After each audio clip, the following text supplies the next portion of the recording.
What's up, crew? We've got a very fun guest today, one of my friends, Preston Ary. He is a singer, songwriter, musician, and owner of an independent music label called Better Man Records. We have a great time talking about the history of his business, all the way down to fishing, being outside, and knowing that for all y'all fitness enthusiasts, fish oils is the WD-40 of your body. So with that, Preston Ary. I'm living my best life. I wake up with the sun. Yeah, no, Ellie starts school next week, so we're going to our meet the school and teachers night tonight.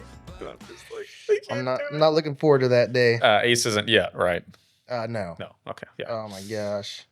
Yep. Yeah. We're in preschool. Sad. Yeah. It's crazy. Preston Ary, thank you. Yeah. I'm wearing your shirt. No. It's fishing time, which I like. You been fishing much lately? No. No? I mean, I say that. I took Ace. That's the best thing about having a little boy is he says, I want to go fishing. I'm like, let's go. You're like, that's exactly how I trained you. Good job. This podcast is brought to you by nobody. That's right.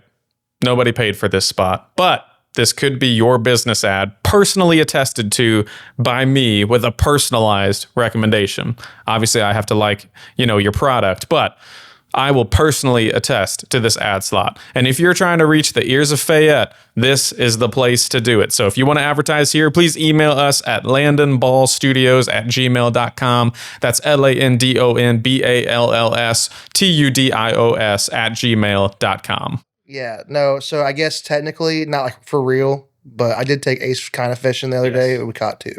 Nice. He caught two. Where do you go usually?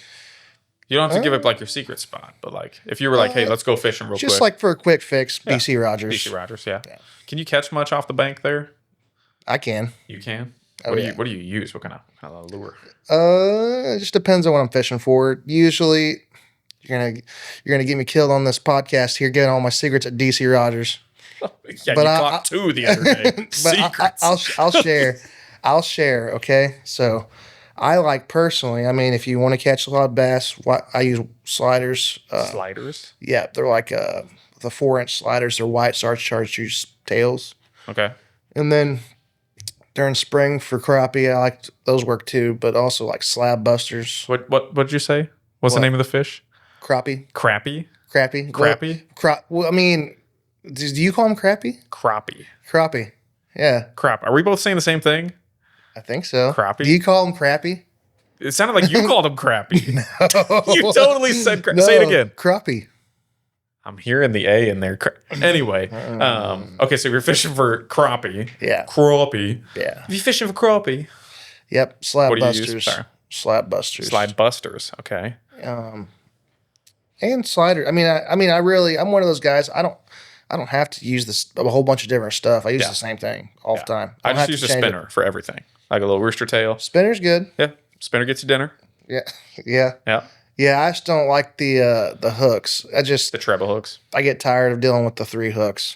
So yeah, I always get teased for not being man enough with the treble hooks and not being a man and just grabbing the fish. I don't care. I'll wear the fishing gloves. I'll grab that thing with pliers and then grab the hooks. I don't care. Y'all can judge me. Doesn't matter.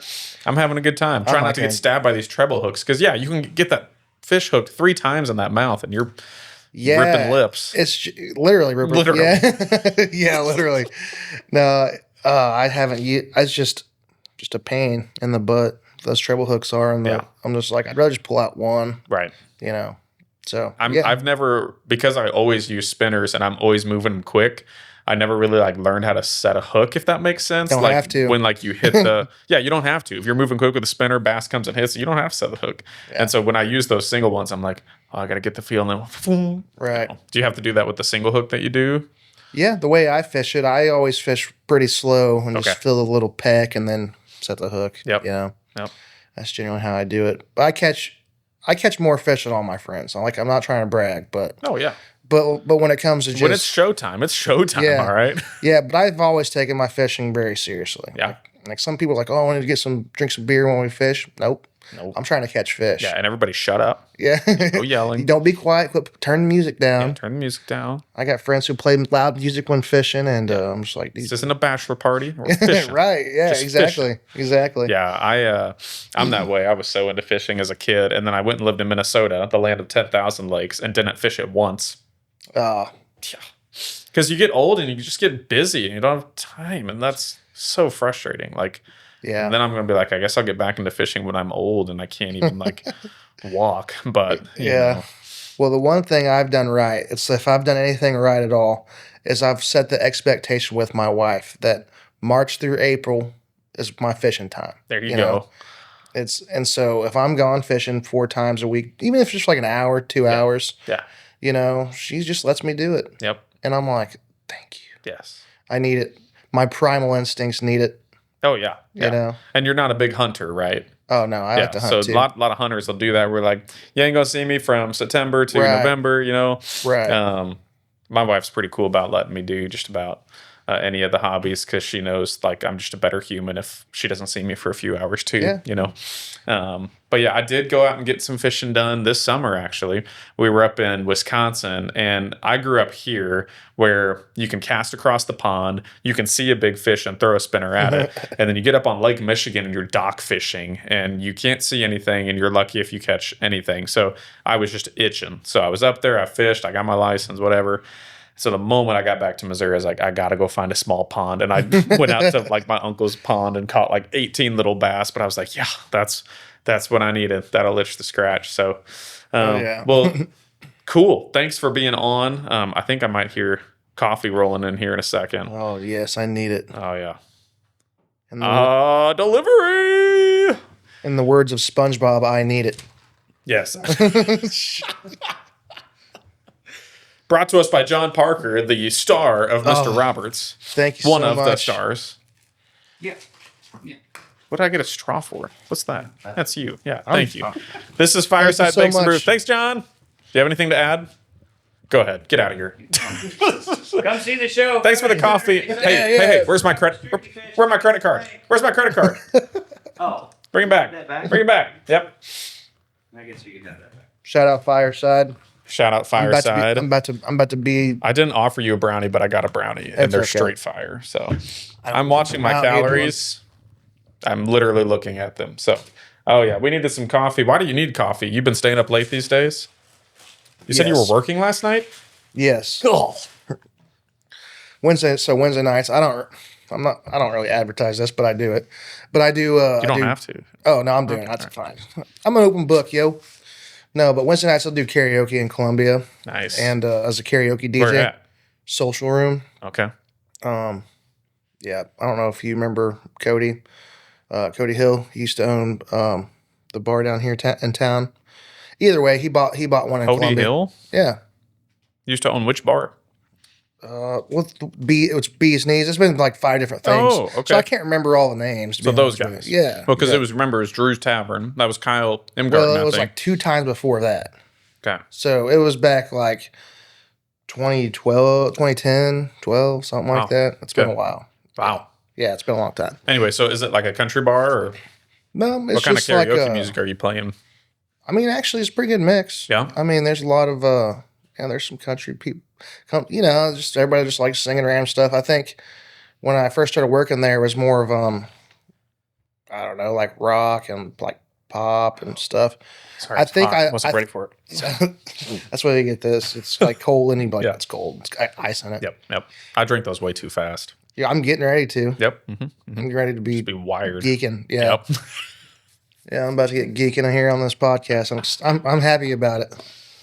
Yeah, I really don't have a lot of karaoke memories at all. But I feel like I'd really like karaoke, but you got to be around the right people, Right. Like what's a classic karaoke song that you like find yourself doing every time you go work there? Like Cyndi Lauper's Time After Time. Is that one of them? No. Like what do the white girls love singing? I don't know what the song is like. But I went to the bed and I step outside and I take a deep breath and I get real high. And Yes. Yeah, We sing that like every day in this office. Yeah, I it's think that one. that's one of my audio bits for the breaking news. What's going on? Yeah, Yep. that's by four. Is that by non-blondes. four dumb blondes? Four Or non-blondes. non-blondes. Sorry. Four non-blondes. Okay. The opposite of Yeah, dumb yeah, blondes, yeah. apparently. Yeah, that song's fun because you have like, especially with karaoke, does it do the ooh? Oh, yeah. Does it say ooh? It has the ooze, like in transparent lettering on the background. Yeah. So you can join along if you want. What are some other ones? What are some other classics? Before He Cheats by Carrie Underwood. Dude, yeah. Oh, You know yeah. some lady is up there just weeping as she screams that too. it's She's like like, a- this is my life right now. That's about a 3-time-a-night song almost. Seriously? That's an old banger. When was that written? That had to be like pre-08, right? Yeah. It's just weird to think how old I'm getting. Like that. I feel like that song was I don't definitely like written that. during the Bush administration for sure. Yeah, yeah. I You remember know? it being a heater when I was like in 8th grade or something. Yeah. Like that was like Toby Keith. Oh, Toby yeah. Keith was hot. Oh, yeah. And Carrie Underwood and Brad Paisley. That was kind of in his bigger Yeah, times man. too. Oh, dude, I love old country. I was a huge Rascal Flatts fan until they turned bro country. We can talk about some of this music style stuff too. Yeah. But they turned super bro country. And then did you see they like broke up a couple years ago or disbanded, and now they're like back remastering songs with another person, similar to like Brooks and Dunn did with that album. The only thing I've seen is Gary's new rap song. Oh no. You Somebody gotta watch told me that. I loved Rascal Flatts, and somebody's like, dude, they're jerks in person. But have you ever met any, like, what's the most famous country artist you've met? Jelly Roll. Who? Jelly Roll. Jelly Roll? You met him? Hmm? Hung out with him. When? Tell me. It was about 4 years. It's probably one of my biggest regrets of all time because I was fangirling. I'm Yeah, like, right. Jelly Roll's hanging out with us. You know, we're in Nashville. Mhm. That's when we went down there with Brian Andrews to do like a record or a show, and I was playing bass for him. Yeah. And Jelly Roll came specifically to watch and hang out with us, and because he's just a nice guy. He's like, I got a music video shoot in about 2 hours, and I got some time to kill, so. You know, and so he wasn't there to really talk to me. Was he there. connected with the studio or with Brian or like how did he even know to come hang out with you guys? Well, that was back when you could still go viral on TikTok and stuff. right. So Brian, we'd put out the song. Back in the China TikTok days. Yeah. The Still My Information days. No, but that's when the song Liquor and Pills went viral on Oh TikTok. yeah. I sing that frequently, by the way. Yeah. Like if I'm just liquor and pills, like Josiah and I do that all the time. We're just looking at each other and something comes up. Just liquor and anyway, sorry. Oh, yeah. It's Sorry, classic. audience, whatever, you know. Yeah. Liquor But and so Pills. he had been viral. Like Right. legit viral enough that Jelly Roll saw it. Yeah. Wow. Yeah. So that's pretty, it was 23 million streams of that. So anyways, that's pretty viral. But anyways, it was a song that Jelly Roll, it was kind of down his avenue of that. And so anyways, he came and hung out with us, more like for Brian, not really me. Like I said. Yeah. So the whole time he's there, I'm just like, should I talk to him more? Should I not talk to him more? I'm a huge fan. Middle school dance floor all over It's, again. like, it's Jelly Roll. I want to hang out with Jelly Roll. But I don't want to look like an idiot because I don't want to talk too much because he's not really here for me. I'm just part of the group that he's, So I don't know. He was super nice. He was walking around talking, like everyone's like, Jelly, they're like, it's Jelly Roll. Did he have security guards? Yeah. Really? Yeah, he had like 3 of them. They didn't really like their picture taken. We all got a picture taken. I don't think they liked it because I didn't really ask them first.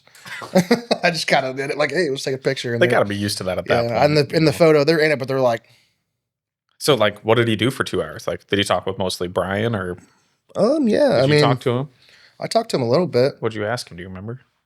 I just said hi. Said, what's up? Yeah, like I said, that's my one of my biggest regrets because I wanted to talk to him more, but I didn't because I didn't want to come off as annoying. Yeah, nobody wants to be that guy that, like, Yeah.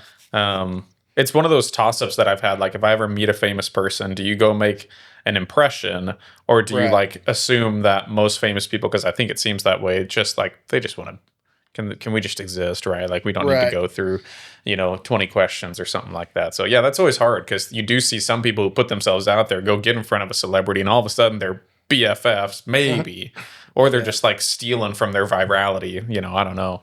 Yeah, I just didn't want to come across as somebody who just was acting like I needed something or wanted something. Yeah.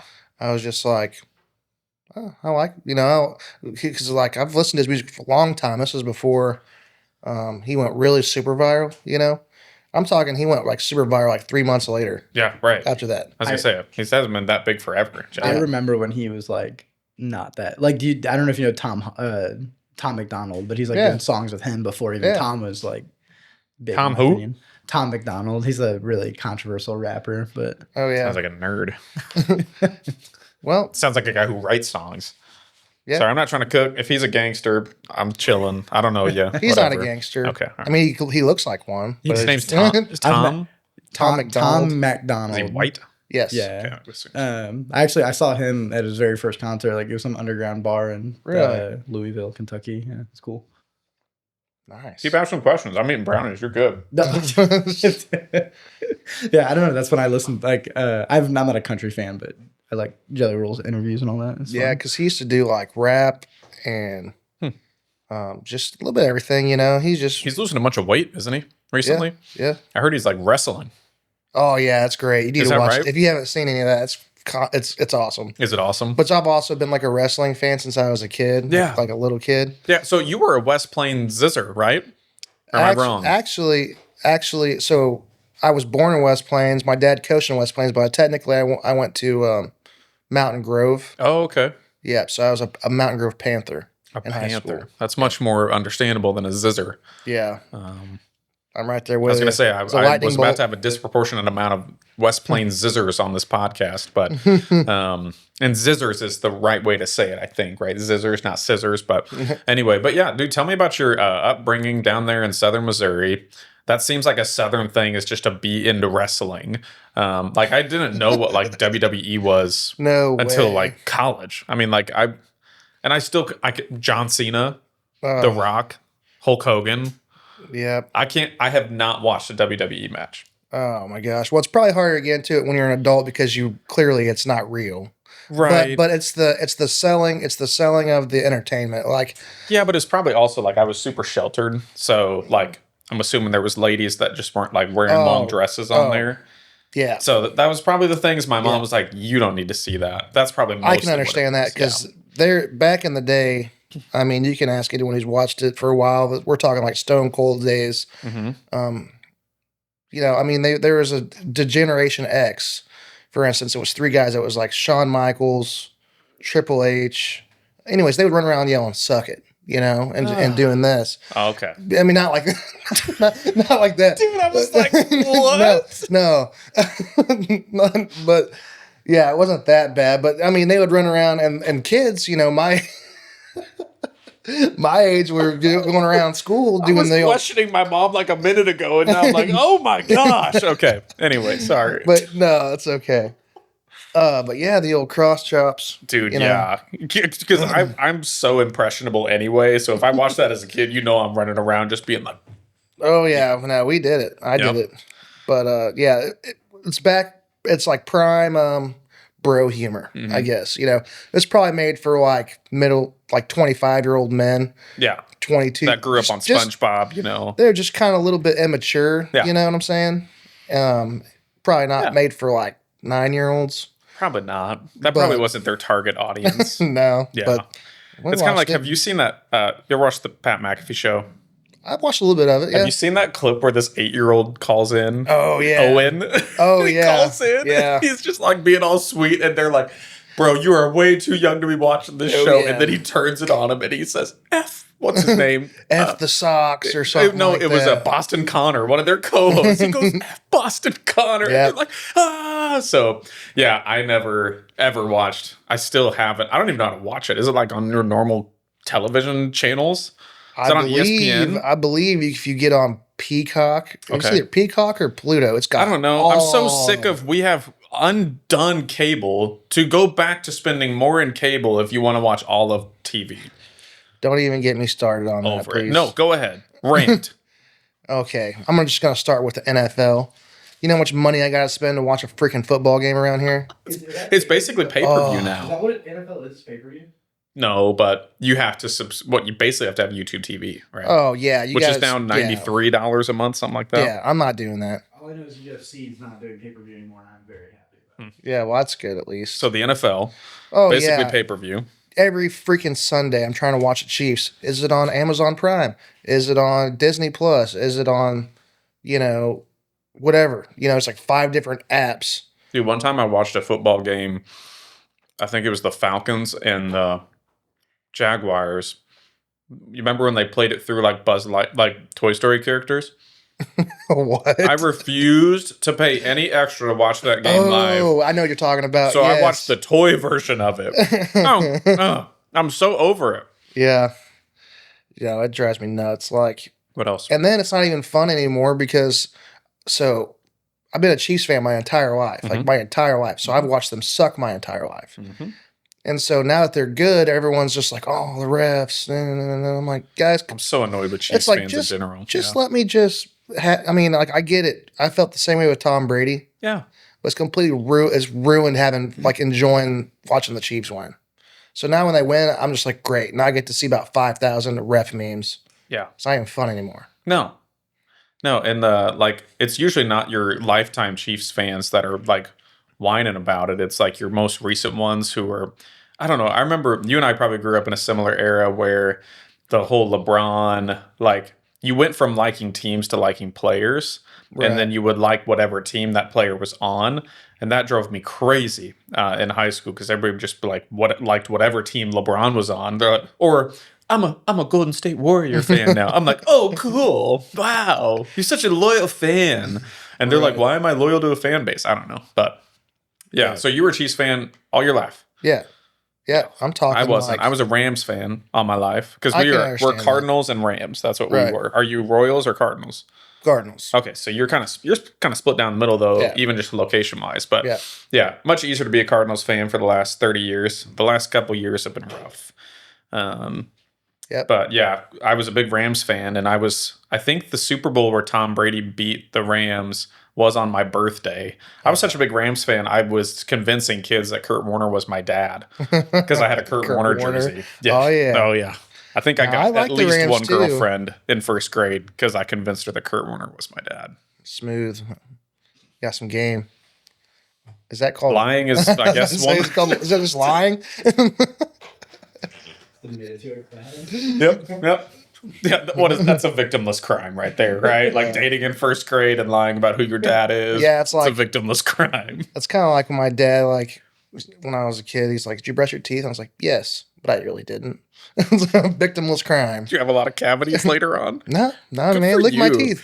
Yeah, good for you. Wait, what'd you say? Says, look at my teeth. They're not. Oh, yeah, they look good. I thought you said, I had to get my teeth replaced. I was like, yeah, these are victimless crime.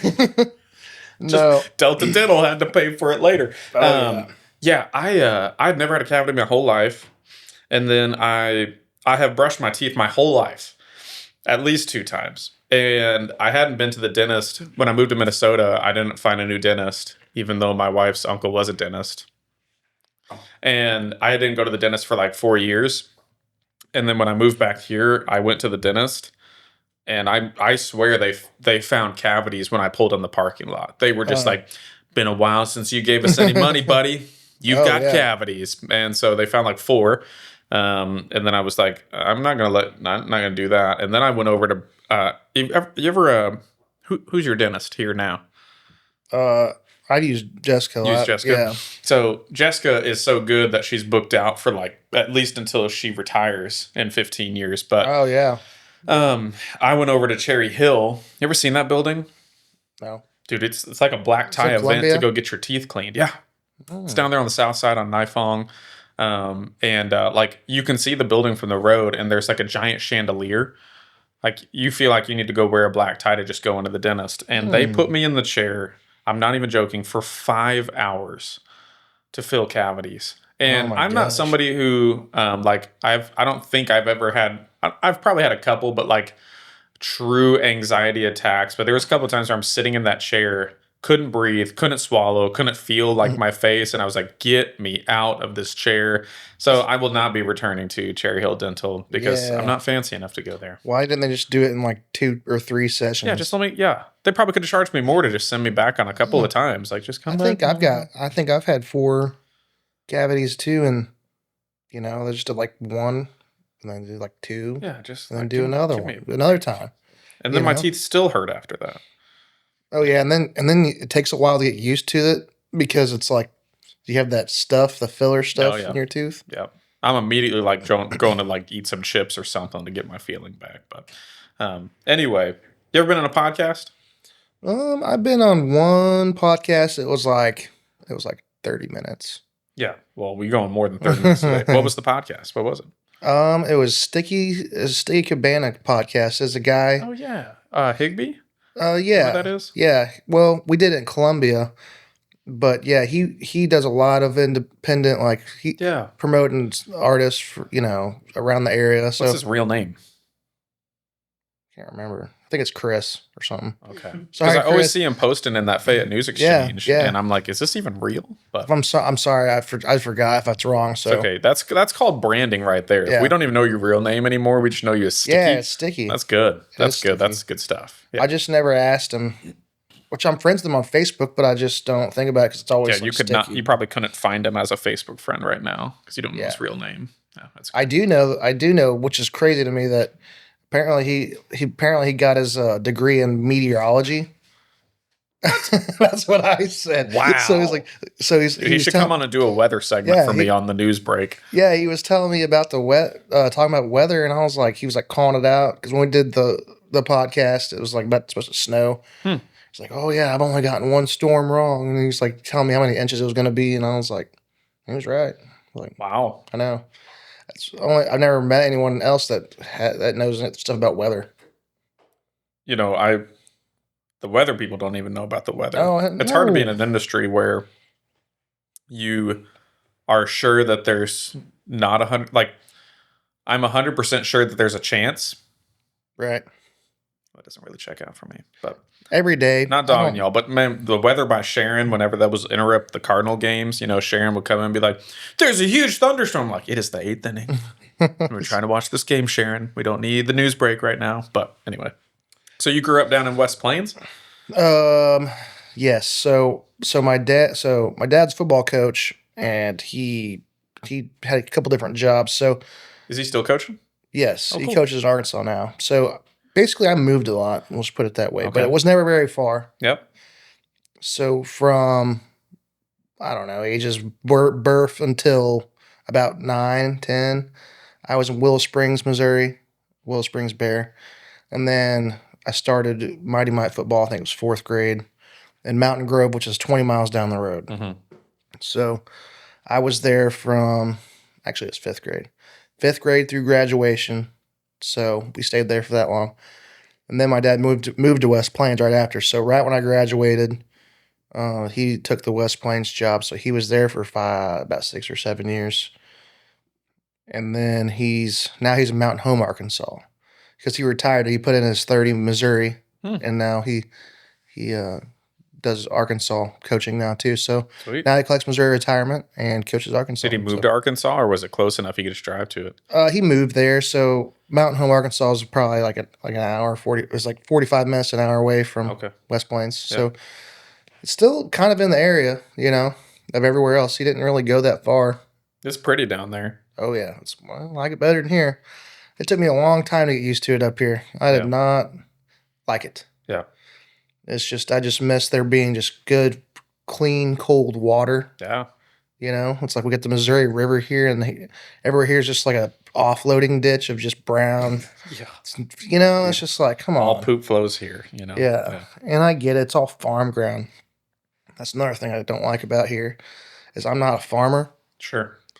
I mean, I might be one day. I like it, but when I try to go buy a piece of property, it's like farm ground prices. Mm-hmm. It's like, I'm not going to farm it. Well, and now even the farm ground price is starting to reflect like what would be a development price, Right. And you're just seeing some wild stuff. Because I remember, but this may just be me getting old too, but I remember my grandpa, we I went with him. He spent $1,000 an acre. But of course it's all rocky. It's all rock. But we're farmers. Want to have it. Yeah, right. It's like, man, if I was still back in Arkansas, I could fork out a grain. Mm-hmm. But it's all right. We'll have one of these days. My goal one of these days is to have a farm. So you want a farm? Oh yeah, yeah. I want to. I don't want to be a crop farmer. I don't want to do that. But I just want to have somewhere like a recreational farm and just have some sheep, have some cows, have some chickens, have some garden. Just not like anything ridiculous. Yeah, I want some farm fresh eggs. Yep. I want some raw milk. Oh yeah. I get raw milk every week from Schnell Dairy in Sturgeon. Yeah. That's no joke. I get cooked for that too, but that's fine. Whatever. No, I'm drinking it. I'm not making y'all drink it. I'm drinking it. Whatever. No, I drank it from there too. And I want to go back and get more, but the only reason I haven't is because, Elizabeth was pregnant and then Ace is still pretty young. Oh yeah. So I went and got probably 2 gallons of raw milk. Yeah. You let it sit and pull the cream off and all that. Yeah. Dude, it's delicious. It's baller. Yeah. Do you pasteurize yours or you just drink it out of the thing? Well, it's only my milk. So like Annie's not drinking it. Kids aren't drinking it. Okay. It's only me. Okay. But you could pasteurize it. Yeah. You I'm can not easily pasteurizing. do it. I don't care. Yeah. For me, I'm not super worried. But the other thing too is there's different types of pasteurization. You can scald it basically for 30 seconds at a certain temp.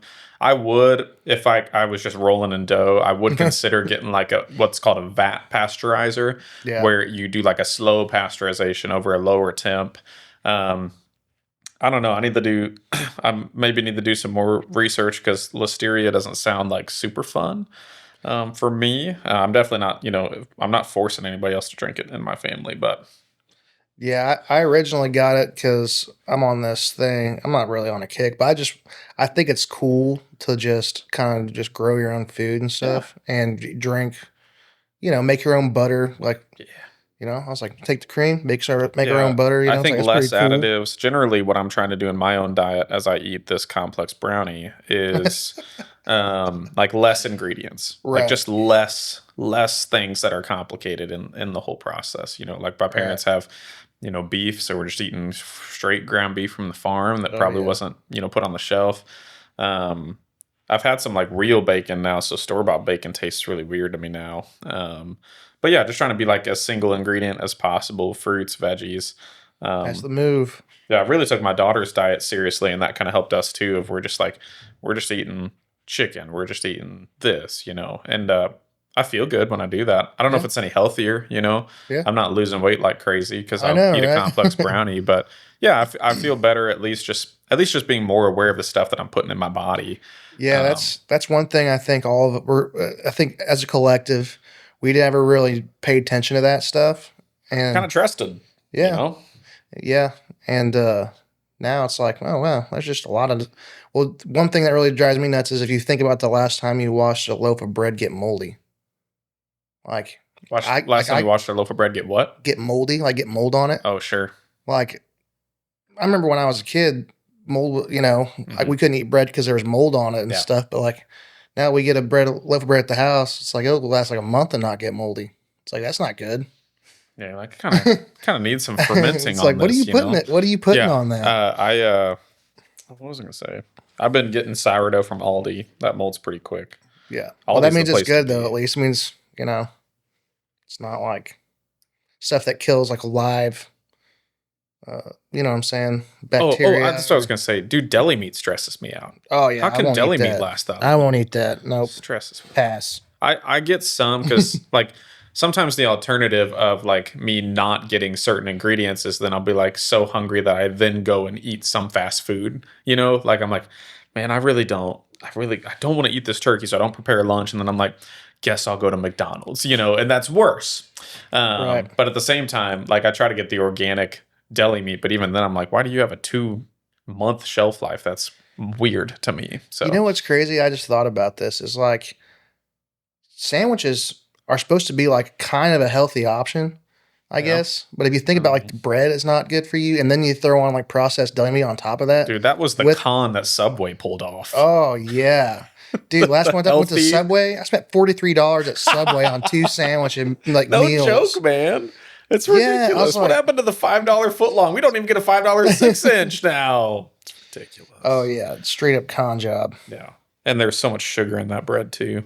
Yeah. But yeah, that's what I get in trouble though, is like if I don't even like I would be better off buying more non-organic turkey and eating it than not preparing. Now I'm hungry. Now I resort to Subway where I just put 1,300 calories in my body and I don't feel good about it at all. Like if I eat Subway for lunch, I can't eat dinner. My stomach's just jacked.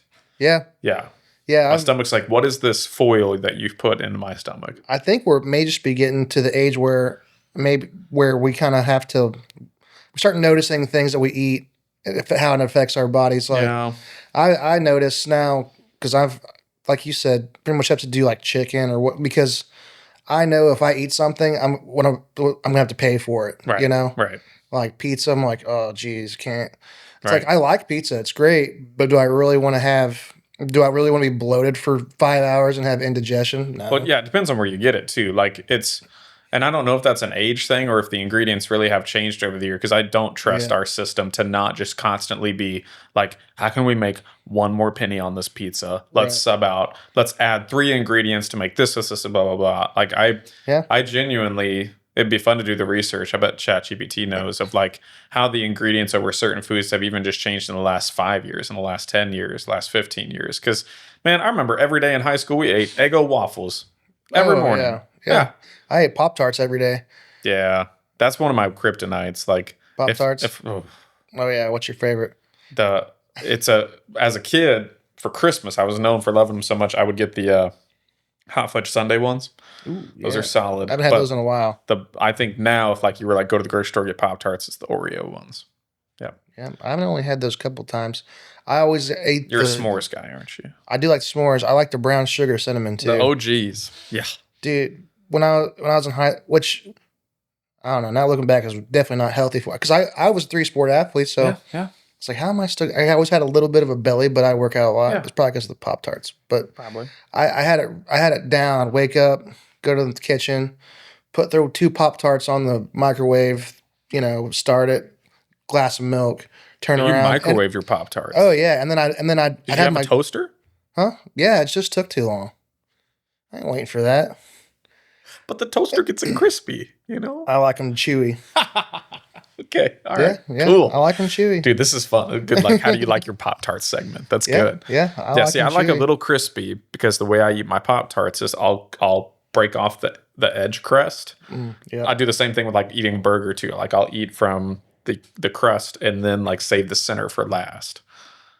Are you just raw dogging Pop-Tarts? There ain't no way. We just go. Ain't no type.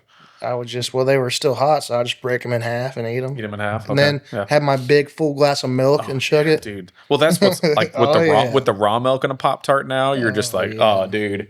And you're like, the raw milk's so healthy, it's canceling out the Pop-Tart, Yeah. No. So brown sugar cinnamon, that's your go-to. Yeah. And the regular, just chocolate fudge. I mean, that's hard to beat, I haven't had those, yeah. Really? Will you eat off-brand Pop-Tarts? Nope. Good for you.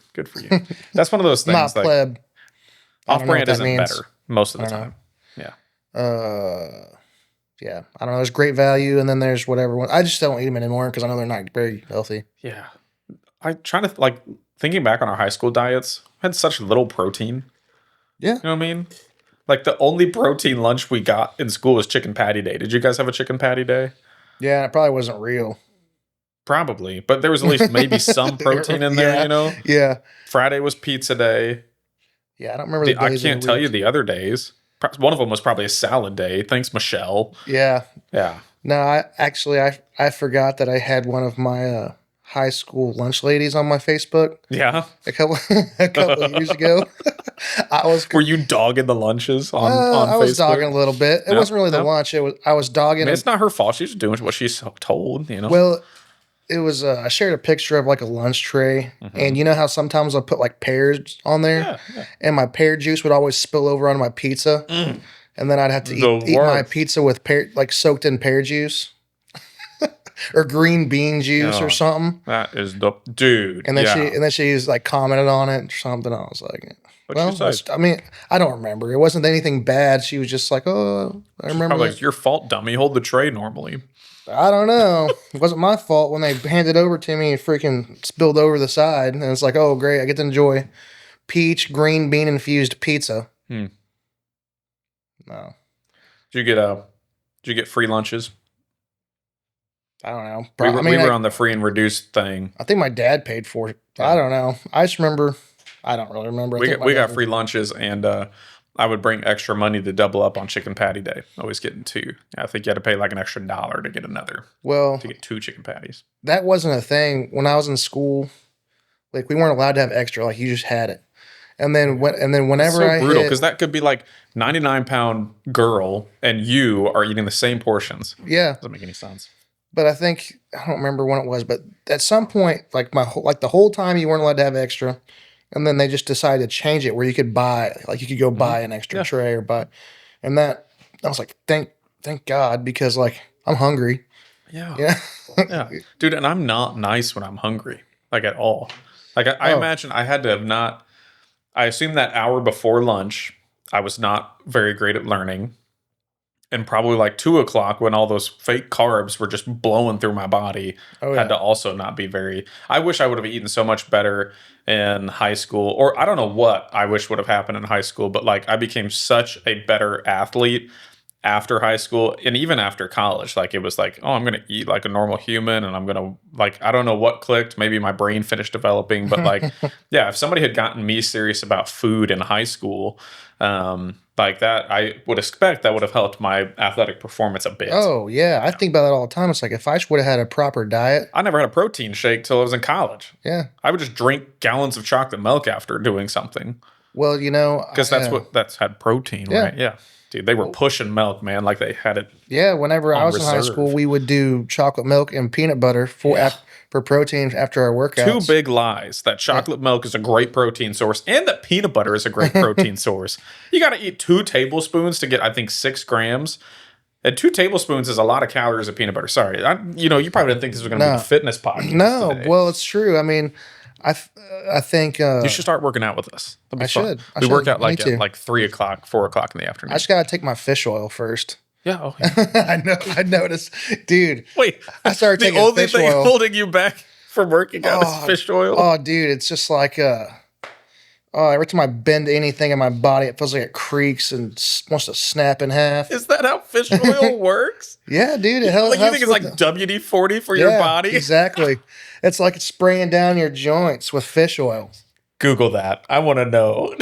Actually, yeah, I think I'm not telling. I'm not. I think I'm You're telling the being. truth. I can tell you're being. If What you think is truthful. if I can, I'll do it because you're too slow, Cody. I think- All right. if I'll take about 3 days in a row of fish oil when I'm trying to do something physically active, I feel like Okay. I don't feel like my joints are gonna Does fish oil supplements? What should I ask it?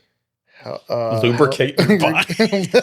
lubricate your joints. Does and fish oil supplements have the same effect or effect? That's something I also don't know is when to use affect or effect. Same effect as WD-40 on joints. Shh, no, mute him. Dude, listen to ChatGPT. Goes, not quite. oh, Just okay, right off the top, yeah, not 'cause quite. yeah, it's human. WD-40 and fish oil affect joints in complete. No crap. Okay, sorry. WD-40 and fish oil affect joints, and also it corrected me. It's affect instead of okay. effect. WD-40 is petroleum-based mechanical lubricant. Okay, ChatGPT clearly isn't hearing what I'm trying to say. ChatGPT. Yeah, let's hear it, Cody. It's heart and circulatory health. It reduces triangular glyceride. I can't say it. Levels. Can we speak clearly, please? Can slightly lower blood pressure in some people. May help reduce risk of heart I can't say it. Arrhythmia? Joint inflammation support, eye health, general wellness, etc. Does fish oil help you be more flexible? That's definitely a no. Not directly. Does fish oil help you move better? I don't think so. I think it just. It I mean, can, I but mean, I guess it here we could. go. It can, but usually in an indirect way. How fish oil might help movement, reduced inflammation. Okay. Yeah. Yep. So that's probably what you're talking about is like everything's inflamed. Yeah. Joint comfort. If arthritis, tendon irritation, or general inflammation is making movement stiff or painful, lowering that discomfort can make it easier to move more freely. And then muscle recovery. Yeah. So you're probably right. Okay. Yeah. What was that? It's not ChatGPT, whatever. Yeah. I don't know. This is where I know. Hey, I'm not a scientist. I'm just saying when I take this is where I know feel my better. job is safe because like I can hear what you're trying to say. Yeah. ChatGPT is like, according to my calculations, WD-40 and fish oil are not the same. And it's like, okay, Yeah. great. Yeah, But you thank know what you. I'm asking here. Yeah. I don't know. ChatGPT. There's so many clips out of this past like 20 minutes. So good. Somebody literally posted on their Facebook like something wrong with their car, and everybody was like guessing in the comments, and I like just like the inability to use AI. Like I just took a screenshot of it, sent it to ChatGPT, said, "Hey, what's going on here?" And it gave the exact. I don't think it's the inability. That was something that always frustrated me. How old are you, Preston? 32. 32. So you kind of grew up, you're technically a millennial, but part of the millennial generation is that we remember a time without technology. Yeah. And so we were the ones that learned how to use technology. But for the record, old people, we weren't trained on it, okay? Including younger people too. Like Gen Z wasn't like, what happened a lot, I remember getting frustrated with my little brother, Lane. And Lane, if you're watching this, I love you. But you'll probably remember when we were young, I was always the one that they would like grab the computer and go like, Landon, how do you do this? And that would make me mad because I was like, I just tried until I figured it out, right? Right. And that's where it's not necessarily maybe the inability for using AI. It's the fact that like being aware enough to go like, bro, I ain't your maid. Google it. I say that a lot. My brother and I, Logan, will get into that sometimes. Or he'll be like, look up this. And I'm like, I am not your AI assistant right now. And then he'll be like, no, look it up. And I'm like, no. So That's not what I hit him with every time he says Google something. yeah, when people like Google something, I'm like, excuse me, no, I ain't your maid. But I don't know how we got down on that. But okay, so you need to get back on fish oils so you can start working out? I mean, no. I mean, I don't need to do that. I just like it. It makes me feel better. Like I just need to start working out more. So I just, Dude, come work out with us. Cody will put together a little plan for you. Yeah. I hired him to be the producer, but also my personal trainer. So he makes me work out, put together a little plan for me. I need help making my left calf big. Left? Just your left. Well, I broke my leg and I never went to physical therapy. And so now my right calf is bigger than my left calf. Yeah, you just gotta train. Yeah, but yeah. I mean, see. That's the thing. It's like I know what to do. I just don't do it. That's the worst part. We all do that. Two things. I gotta get my fish oils going, and I need you to make my left calf bigger. Things that have never been said for reasons to go work out. Oh yeah. Well, I was like, maybe he needs his left calf bigger so he can hold his foot on the bank better. my right calf is a monster, dude. Like it's so big. It's an absolute workhorse. Yeah, look at this thing. It's freaking huge. And Show the camera. Flex on it. Whenever I wear jeans, it like gum. it's Your calf has a calf muscle under there. it sticks out through my jeans. Good for you, man. I feel like have you not been at the gym at the same time as us? Like I feel like I've seen you in there. no, he doesn't have membership. I don't work out. No. I need He to. just be I used to work out. fishing and drinking raw milk. Yeah, that's right. No, but I think my biggest issue, like I said, my dad's a coach. Mm-hmm. So from ages like 3 till 20, I was slave dragged in the gym. You know, weight room. Not to be like, he just wanted me to be strong, you know, which I was. I still am strong. I just got tired working out, you know. But now health's becoming important again. You know, it's time to get back into it, you know. Yeah, what made you make health more important? What was it for you?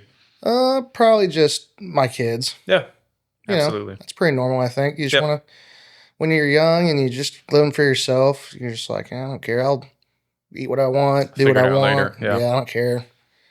Then you start feeling bad. You know, you don't feel very good. You just want to feel good so you can sleeping play. well. Yeah. So.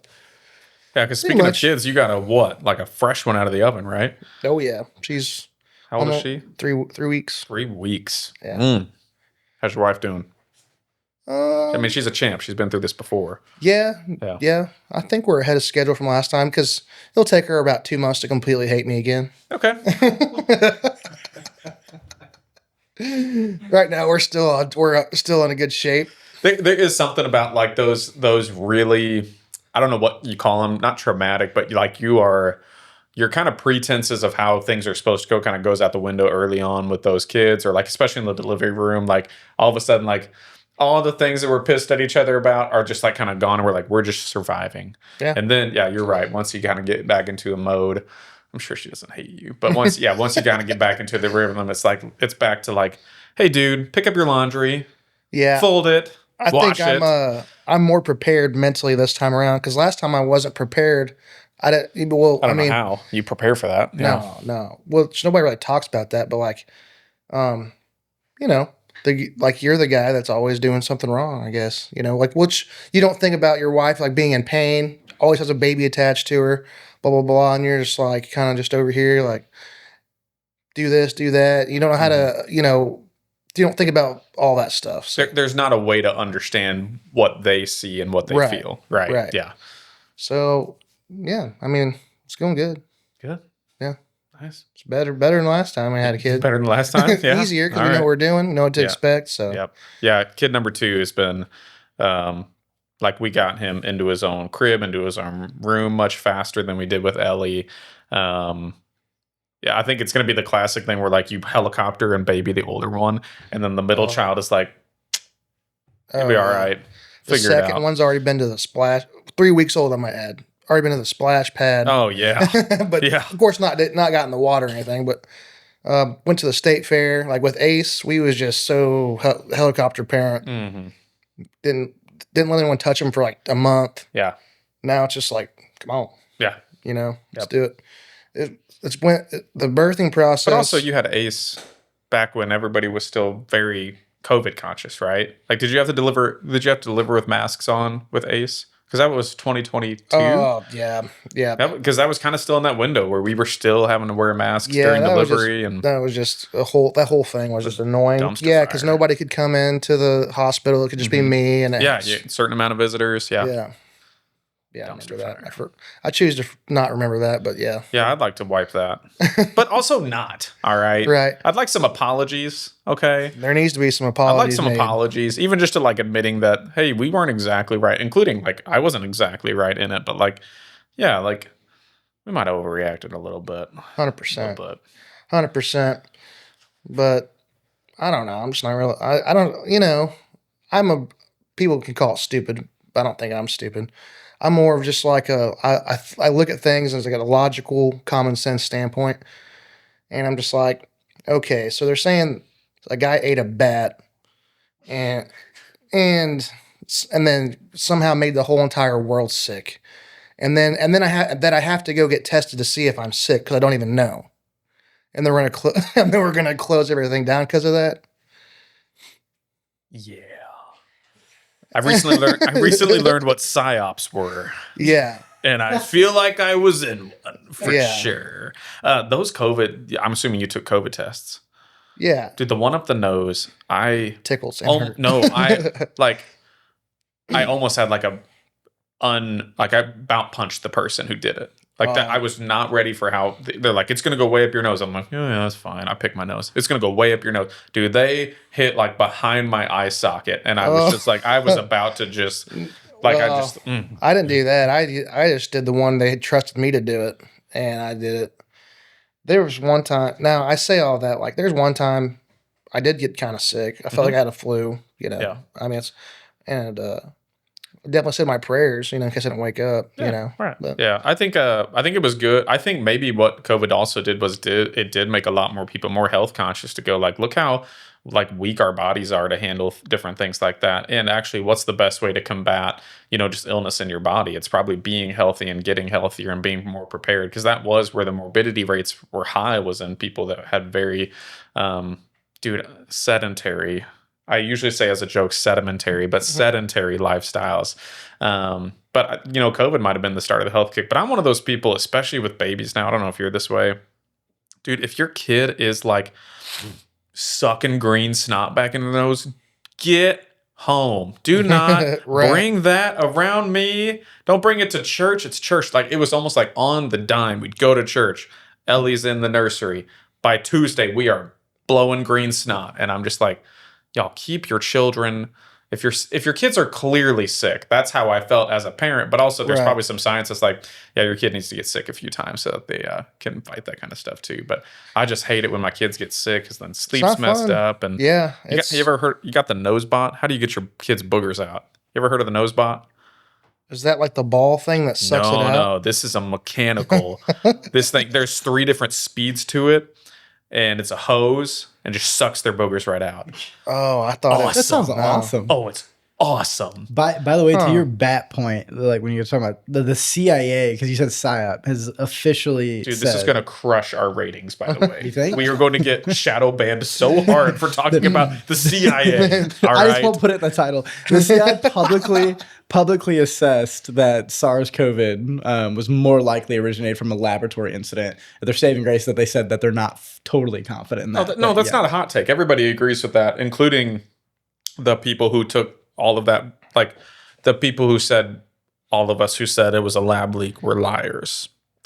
Like, and that's one of the things I do get frustrated. Is like everybody, I'm trying not to name categories, but everybody who called us idiots for asking questions is now unvaccinated. over here going, oh yeah, it was a lab leak. And I'm like, you don't get to just flip sides and be like, yeah. They were on it the was news. that. They were on the news saying, "What are we going to do with the unvaccinated people?" That's the hard part. I guess maybe what I try to do as a human is like, I assume, and I probably get this from my mom, I assume the best from people. And so I assume that most people don't land on a conclusion idiotically.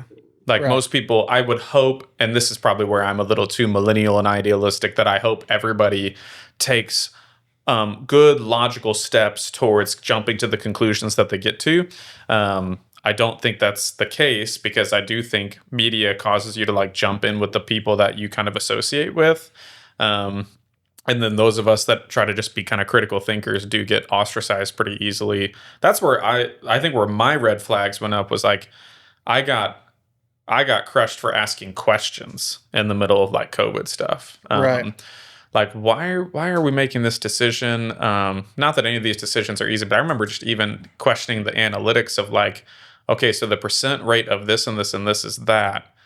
We're going to completely shut down a country. We're going to completely shut down companies over that percent. I was like, I bet there's some relative statistics that would go, actually your risk of a car accident or something like that is worse. So should we ban cars kind of thing? It's interesting.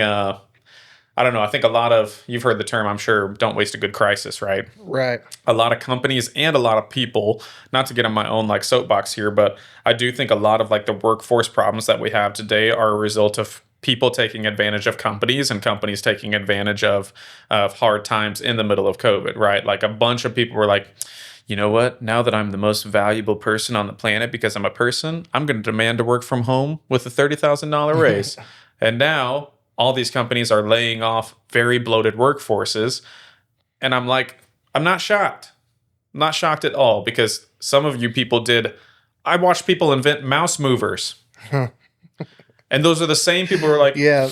Where they AI is going to take my job. I'm like, yeah, they should. Yeah. You have a mouse mover. Yeah. Yeah. Anyway, sorry. Well, no, it's okay. Oh, It's we're like, done. That was a rough segment. You go ahead. Yeah. yeah, no, no, it's okay. It's just, just doing things right goes a long way, and the people that choose to do things wrong are the ones complaining. Yeah. The mass moving thing. It's like, I get it. I've been the person where it's like, yeah, I get paid to do nothing all day and just move my mouse and I get paid. That's what I'm talking about. But then at the same time, it's like, if I get fired, well, what do I expect? I didn't do anything, Right. So yeah, doing things right will go a long way with. Yeah, I think just trying to get it right. This is what I think big problem in our country is just trying to get it right instead of needing to be right. Like just Right. work towards what the right solution is. And unfortunately, I think there's not a lot of common ground anymore as far as like what everybody believes is like the right thing. But I would hope at a minimum we can all agree like, hey, we should like try to preserve human life. We should like one of the things, this is probably like one of my hot takes is I'm kind of over like listening and seeing multi-gazillion billionaires like can't pay more than like minimum. Like I watched somebody do the math of like if this billionaire became a 900 millionaire instead, he could keep his entire workforce that he's complaining about having to lay off. And it's like, that's some of the stuff where I'm just like, I don't know. I don't know if we really need bazillionaires. But then again, like, who am I to tell somebody who, like, that's what one of my concerns around AI is that you would think if AI makes everybody's jobs easier and takes jobs, that money should come back to the people. Like, if it's a general invention that all of us benefit from, we should all benefit from it. But I have a feeling that the billionaire people that made the IA will be the only people who benefit from it. Yeah. And it's sad to think, like, I think if I put myself in a billionaire's shoes, like if I had $1 billion at my expense. Now, first off, I'm pro-capitalism. Like, I don't think That's right. Yeah. I don't think I should be punished because I built a company that was very successful, Right. and I made a lot of money, and then I get punished for working hard and being successful. So that's not fair. But at the same time, with the money that I did make, I would help people with it, you know, and it'd be fair. I think that's where I've seen good billionaires aren't necessarily against. This is where I think the overall gripe about taxes comes from, even for me, is I understand when taxes money is being used well, it's a good system, right? Like I'm not. There's part of me that like if taxes were okay here in town, I'd be like, yeah, you can add 1%. Please just fill in that freaking pothole, right? If that's what it took. But unfortunately, we've watched our government, in my opinion, abuse taxpayer dollars for a long time. And that's probably what the people who are getting taxed like crazy, millionaires, billionaires, are like, yeah, it's not that I don't want to help people or have better streets. It's that I just watched $1 bazillion go over to some dumb project that you're like, what are we doing? There's huge amounts of money. Or like that there's tons of money missing. Just can't find billions of dollars. Yeah. If I can't find the $40 that are in my wallet, I'm looking for a while, Yeah. But meanwhile, we got millions of dollars just missing. Yeah. Then we were just like, oh. No, I think Can't that's find it. before I say any more, it's like I get you. I'm pretty much like a certified conspiracy theorist at this point. After all this, but because usually it just ends up being true. I think we're in that stage. We're smoking weed, smoking weed, not weed, smoking meat, right? Smoking meat, smoking meat, raising babies, conspiracy theories. Oh yeah, golf. I don't know. That's Not one. yet. That's Okay. one of them fish oil things too. I gotta take some of that before I golf. Fish oil. I'm making the thumbnail like a weed like thing in the back. No, do not do that. Put a pot leaf That is behind not his my head. audience. If my audience won't listen to it and then be convinced that like I'm on weed, they will do that. On weed? Yeah. Don't do that. Oh, I will man. fire you. You have a job this week. That's it. We'll see Matt next. But That's funny, but no, I agree with those things. Not the smoking the weed thing. it was a misspoke. I was a typo out of my mouth. Okay, It's okay. It's a mouth typo. No, but as far as golfing goes, I actually hurt myself playing golf recently. I was making so I'm on this kick of trying to make content, Yeah. for music purposes, and that's one of the things you got to do. You got to make content if you Post this all over your stuff too. And I It's fun. don't like posting stuff. I hate making content. So I decided I was gonna make a cute video of me hitting a golf ball in the woods, right? Dude, like I did something to my wrist and my hand, and I couldn't close my hand for 2 days. I had to play a show like 3 hours later, and I can't even hold. I was like, I don't even think I'm gonna be able to play. I can't get past cute golf video. Yeah, this cute golf video. It had to make you even more mad that you only did that for content. Yeah. Like it's not like golf is a hobby for you. Yeah, no. Oh, that would make me so mad. I got pissed, dude. Oh, I'd be so mad. Yeah, and I haven't touched my golf club since. I was like, I'm gonna just sell them because of that. Because I was like, what if I damage my hand so bad I can't play anymore? No joke, man. But it's like literally. So maybe I just need to take a lesson. Disability insurance, I can get you some of that too. Yeah, something freaking should have got freaking athletic secondary too and stack it up, Yeah, double it up. seriously. Good Lord. I'm sorry, but are you like better now? Are you? I mean, it still hurts. I still can't close my hand all the way. Like I Oh my can't squeeze gosh. it. How long ago was that? A couple weeks ago, but I tore something in my wrist a couple years ago. I and remember never- that. Yeah. And I never got it fixed or never got it looked at. So now I can't squeeze it all the way. So I don't know. I'm not a doctor, but I bet if I chat GPT'd it would say you should go to the doctor. I think I tore a ligament in my wrist.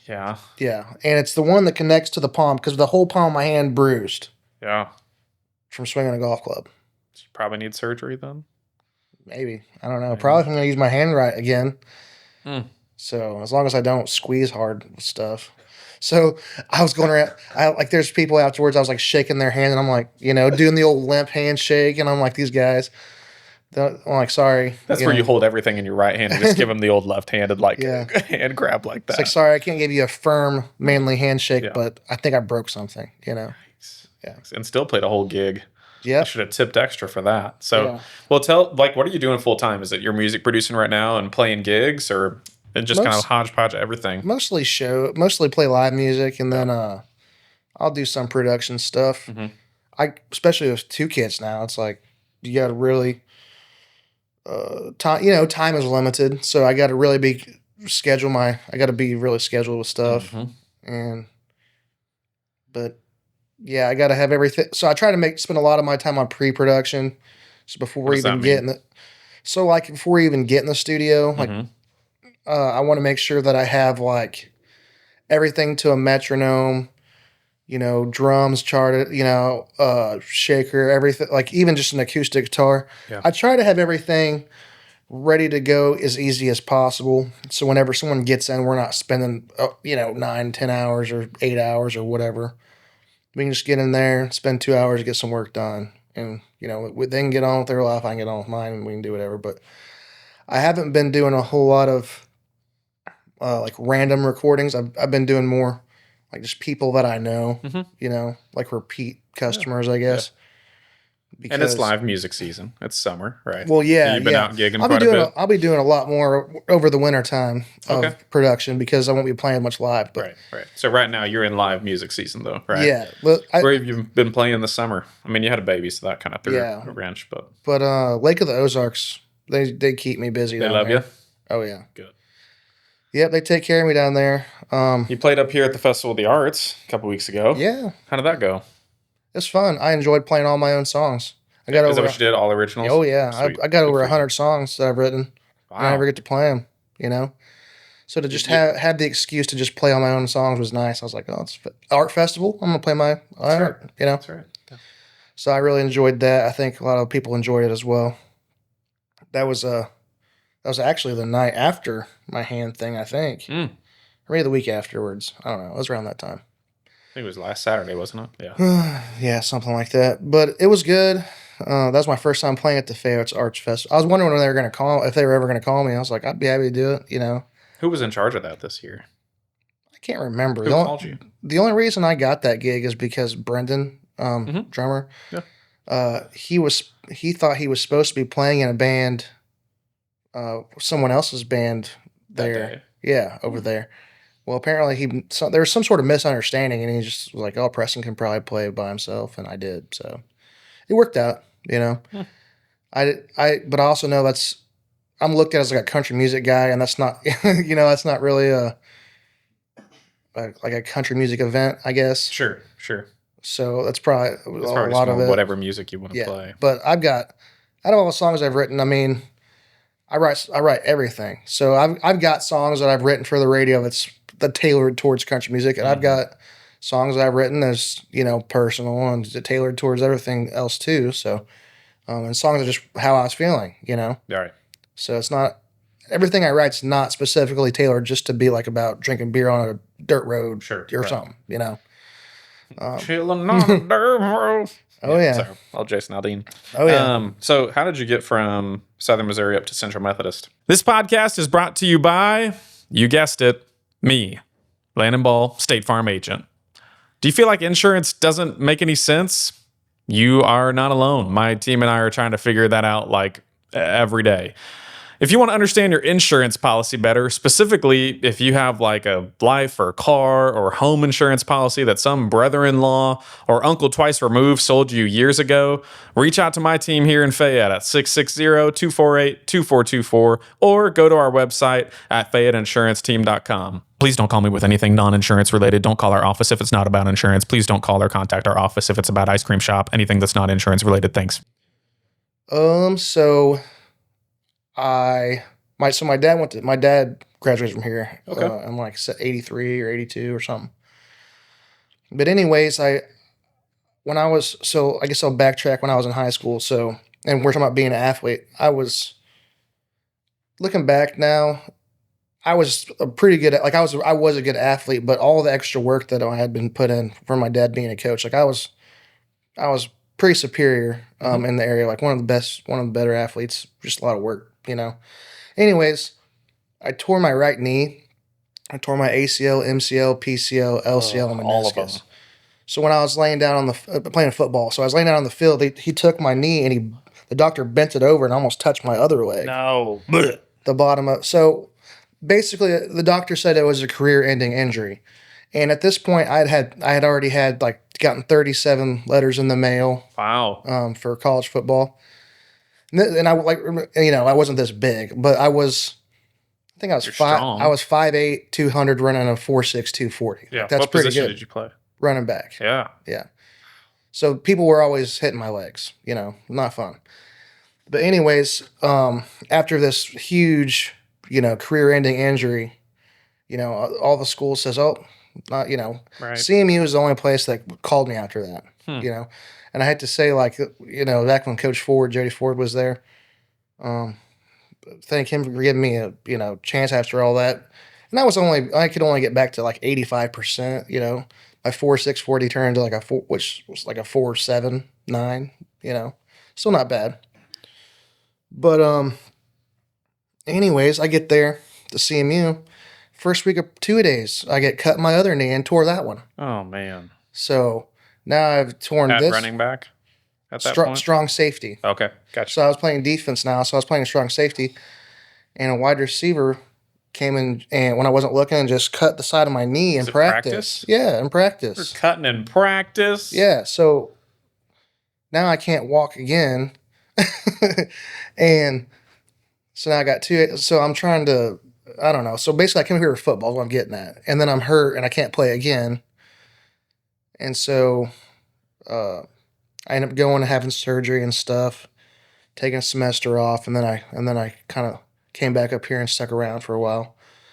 And that's, yeah, I joined fraternity, which probably hindsight was not a smart idea, but it was also helped me get through college. Did you And I make made a some lot of friends. friends? Yeah, I made a lot of friends.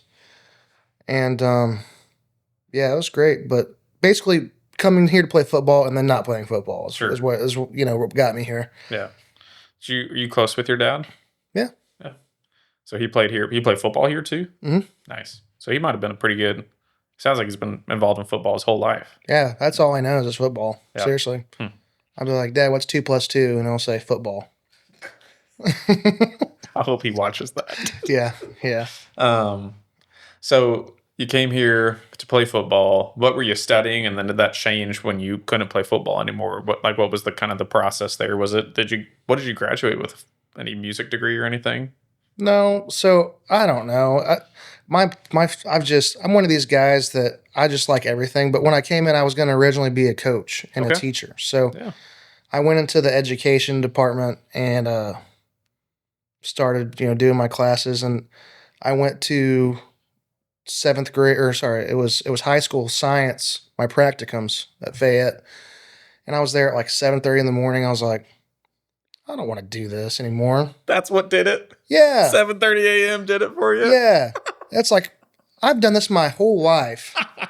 And I'm voluntarily signing up to do this again. I love Sit in this freaking classroom. Like, shout out to everyone else who does that. But Yeah, right. I was like, dude, I can't do this anymore. But you're off by 3:30. Yeah. Summers. Yeah, summer. No, for me, it was just, I've spent my whole life in a room, and I just can't do this anymore. So it's like, not doing this.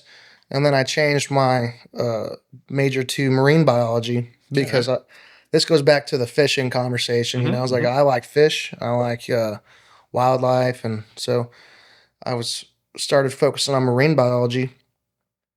And that was really fun. I really enjoyed that. But then my junior year, actually my senior year, I got the realization that I'm not really going to live by the ocean, So I was like, What gave you that realization? Like, I just ain't. It was like, well, because I started doing music. yeah, I was going to ask, when did music start Like, when did you start playing music and writing music? Was that college, or have you been doing it in high school? I started doing it in some? high school. So for the record, music was never a plan for me. I feel like that was one of those things that God just kind of threw at me and said, "You're doing this," you know. So I never in my life imagined that I was going to be a music guy. I just liked music. Didn't really even like singing. I never tried singing because when you're growing up in a household with just like sports, you know, like we talk about when I was talking about just like men's humor from WWE, like people got made fun of, you know, Yeah, right. for singing and playing guitar and stuff. So I was like, I wasn't gonna get made fun dude. of. I played all 3 sports, and I was in choir and band. So I was just like I was the butt of the jokes. Absolutely. Yeah. Troy Bolton jokes. Oh yeah. Troy. Yeah, dude. Yeah. No, so Fat, ugly Troy Bolton. Oh yeah. Oh yeah. Yeah. I can still hear it. No. But I would still keeps sing in it my too. mind. I am shameless about my High School Musical love now. My wife loves High School Musical, so you know. I don't like High School Musical. No, No. good I'm for sorry. you, I man. hate I musicals. know. No judgment. And they're just not for everyone. You know, that's okay. You know, no judgment here. I just don't like them. That's fine. It's fine. I think I like musicals for the most. I think what I like the most about musicals is the like key changes, maybe like the most epic moments. But our friend Josiah, it's funny. Like some of my favorite music has key changes, and if he hears a key change in a song, he will just turn the song off completely. What? Hates it. Is it because he plays and he knows what, or is it? That's usually the reason I hate key changes, is because I'm like, I can't slide my capo up fast enough. But I think it's more, I think he sees key changes as really pretentious. I'll let him fend for himself sometime on here. But I will agree, if it's not like a musical number and you're like Rascal Flatts, I think did it a lot. And it was just like, you're just pretentious little key change. You're just showing off your vocal range. Yeah. That's all it is. That's all it is. Which some songs, I will say it does, you know, add some stuff like one iconic key change of all time. Love Story by Taylor Swift. Yeah. Like, it's got to be there. Yeah. But that wasn't her like just flexing that she could change somebody keys probably in the did moment. that for her in the studio. She had no idea what was going on when that happened. She was like 17. She's like, all right, she was pretty young. And we're going to add a key change. And she was like, okay. Yep. You know. That's right at turned out a ring and said, "Marry me." Oh yeah. Oh yeah. Yeah. Well, because I would scream that if that came on right now. Yeah. Yeah. Well, I do it all the time. I play it all the time. I hot take think she's one of the best songwriters of all time. I don't think she's that bad. I mean, I think she's one of the best. I used to be a hater. Best. I used to be a Taylor Swift hater. Same. And I didn't like it because I knew, because you know, that's what I do. And I also knew that her dad just had more money than my dad did, you know, and paid all this to get all this. Too, yeah. So to me, that was annoying, but she just did a good job. Yep. You know, you can't hate crazy success. Consistent too. You know. Yeah. So she just did a good job, and I'm not a hater anymore. She just does a good job. Music sounds good. Songwriting's good. She actually writes her own songs. Right. Actually can play. Actually performs. So all those are. And she's yet to crash out. You know, usually you don't see like singers that started that young and still be. I think she's in her mid-30s. Like continue to have not crashed out at some point in there. Yeah. You know. Yeah. Like thinking she about hasn't had Bieber. some sort of like massive spiraling drug addiction. Yeah. I'm thinking of Bieber. I'm thinking of like Miley Cyrus. You know. She's held together pretty good. Yeah. Miley's recovered. You know. Thank goodness. Did you watch a lot of Disney Channel growing up? Yeah. Yeah. I liked Hannah Montana was a blast. Yeah. I did like Hannah Montana. Yep. It was a good show. With Billy Ray. Oh, you want to know what my favorite Billy Ray Cyrus song is? What? You want to take a guess? I mean, it's probably the only one that everyone knows. Is it Achy Breaky Heart? Or is it not that one? Or is it his brand? Which one is it? The one with Lil Nas in it. Oh, yeah. Oh. Dude, that is the white man's Missouri anthem right there. Yeah. There was a couple years. What is that? What song is that? Old Town Road? That's it. Yeah. Yeah. Dude, I heard that. Every softball tournament I went to in 2021 or 2022, every dumb rolling Bluetooth speaker. Got my horses in the back. Horse stock is a tank. Yeah, dude. Yeah. And it mattered Yeah. blind. Oh yeah, dude. Just- I lived in Tennessee when that dude. song came out. I don't know why that resonated with white men so much. but That it just song did. was a bop. Probably Redemption or what's the Red Dead Redemption, right? Yeah. Is what that like verse is after, or the whole song is written after like that. I think it's about Really? the video game. So I don't know. That song was so which it sounded cool. It was different. yeah, It was like this song slaps. yep. The regular version was so when you said that I thought it was just Lil Nas X song. I think with it is Fisher. Lil Nas. That's why I was song. confused. But yes, My bad. no, it's okay. Yeah. No, the Lil Nas X version alone is terrible. It's got to have the Billy Ray Cyrus in it to make it good. Mm-hmm. Absolutely. So- I didn't even know there was a version without him. Yeah, it's So, terrible. I I mean, believe it. it sounds like Probably the sounds same, the same, but there's yeah. something about his verse is just cool. You know, Yeah. got to have Billy Ray Cyrus. His newest song, I know a couple of guys actually done the song for him, and it sounds. I mean, when you talk about mileage recovery, it sounds like Billy Ray needs to like do some vocal recovery or something Really? because he sounds like he's having a hard time singing and He's some of probably his newer pretty stuff. old at this point, right? I'm looking him up. I don't know. Just need to drink some water, man. How Drink some old water. is- Drink some honey. Yeah. Did you Hot find in the tea. music industry, there's like a lot of smoking that you wouldn't think is in there, right? Is there a lot of smoking Smoking cigarettes? Yeah. Yeah. Like Yeah. even singers. Like I know a lot. I remember in choir, like many choir directors I knew smoked cigarettes. And I was like, what? Yeah, Billy Ray's 63. Yeah. It's almost on Social Security. You know, now I think about it, I mean,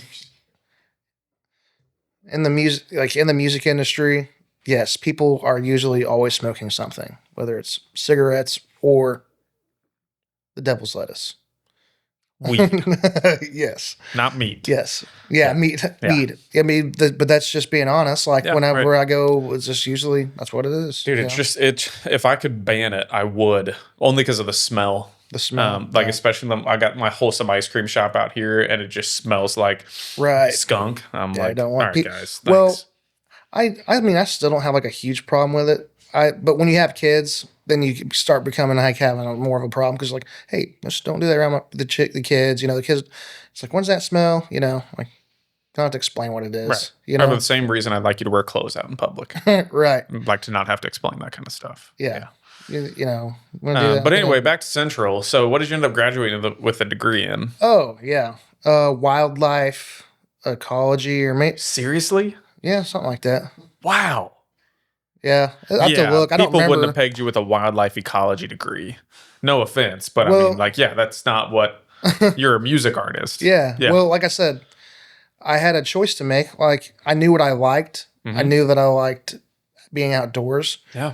and I don't know. It's just easy to me to study animals and study because that's interesting to me, and I like Mhm. it. So Right. Easier to learn when Science, you like science stuff is really interesting to me. So, yeah, I wasn't a very good test taker. So, you know, if some of my teachers or professors see this, like, oh, he was an idiot or something. It's like people have different ways of learning. And I think me just trying to memorize everything for a test and then it just, I'll learn more like right now, me and you going out and we do this and we do it. That's why I think lab work was so good for me because I could actually be hands-on and we could do the labs. it. Yeah, and you were testing. Right.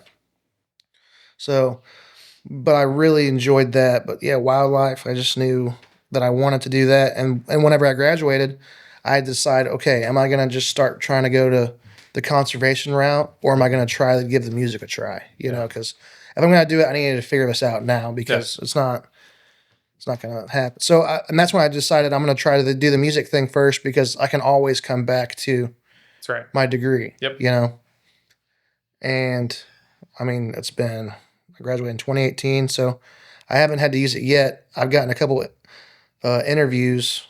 I thought about going back, you know, but it's kind of a hard field to get into. Especially like if you're trying to stay in a certain area. Yeah. Usually those are usually careers that people have for a long time in the conservation department. And the one thing that's stinks is like people don't like know me, Mm-hmm. you know. So I know myself, and people who know me. But if I go interview with a complete stranger, they say this guy got his degree 8 years, 6 years ago, 7 years ago, whatever it is, and I look like with with no job experience, which I did intern with MDC for a summer, but this was all so far back. Like I don't even Right. I don't even have to really think about what I learned, Mhm. But realistically, I'm confident in my abilities where I don't have to go. I don't need that. I'm just gonna just do the job, Yeah. Right. Right. Like if I don't know it, I can look it up. Right. It's not that difficult. Hmm. I So you think, graduated 2018. yeah, Did you meet your wife here at Central? yes. Tell me that story. I met her. I think I remember. I don't know. I don't know. I feel kind of. I don't really. I feel kind of bad for saying it, but I remember the first time I saw her. I was like, wow, she's pretty. But I had a girl. I had a girlfriend at the time, Okay. so I was like, I don't know. But I do remember the first time I saw her. But I was like, I have a girlfriend. Whatever. Yeah. And Oh, we you ended weren't up. shopping. You weren't Yeah, shopping. yeah, I weren't shopping, but there's a lot of people that you see on a daily basis and passing in the settings, and you don't remember their face. Right. Yeah. But I remember her. Yeah. And anyways, we ended up not working out because it was moving to Tennessee. I was like, I'm moving, whatever. And anyways, Elizabeth and I, we just got along. Mm-hmm. She ended up, which this is kind of a weird thing is. I originally dumped my girlfriend at the time because I was moving to Tennessee. I just didn't. I was like, I'm going to focus on my music career. I Sure. don't want to do all this stuff, and it sucks because like she's nice, Mhm. but it's just at the time I was like, there's no way to get out of that without seeming like a jerk. Yeah. Well, especially like reflecting back on it. Yeah. Now that everything's settled, Right. like probably in the moment you felt really confident. And then when you look back at some decisions like that, you're like, man, I didn't enjoy hurting people. I No, didn't. no, that's the last And thing I want to yeah, do is hurt someone's feelings. yeah, But if I'm just being completely honest, I just knew it wasn't right, yeah. and that's the point of dating. Mhm. Is to see if someone's a right fit for you or not. Yeah. And that's the hard part of it too, Yeah, is like but sometimes you need a lot of time to figure out if that's right or not. And the yeah, longer you're together, the harder it is if you're not together. right. Yeah. But anyways, the point of me saying all that was, I was moving to Tennessee, and I had just started like making a connection with my wife because I was finally single and she was finally single. And like this is still to this date probably the craziest thing I've ever done. But I asked her if she wanted to move to Tennessee with me. And you weren't dating at the time, or you were? We were kind of dating. Yeah, but not like Facebook official. Because you're No, millennial like me. You no. weren't real until you were Facebook Yeah, official. well, because I didn't want to have a girlfriend. Yeah. I Right. wanted to go and I wanted to focus on my music. But I was just like, I just kind of knew that she was the one, I guess. Hmm.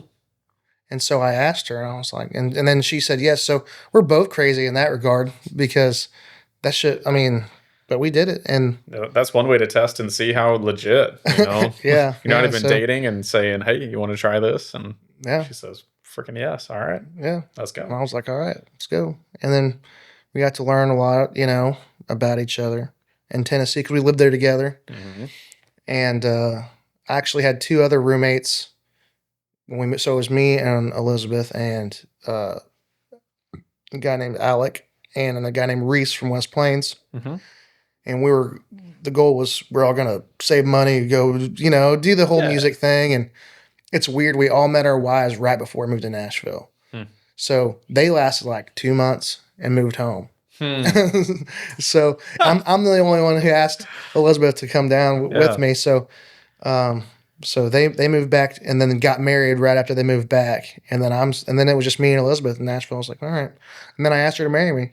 So while I was there. Heck yeah. Yeah. Was that like an epic story, or was it just like, we're at dinner and this feels right? So No, I had a plan because so I'm sure have you ever been in Nashville? Are you I've aware? never been to Nashville. No. Wow. Okay. Well, you need to do that. I want to. You got to do that. It's a necessity. But anyways, it's really expensive to live down there. Let's Okay. put it that way, which Yeah. is why I don't live there anymore. Yeah.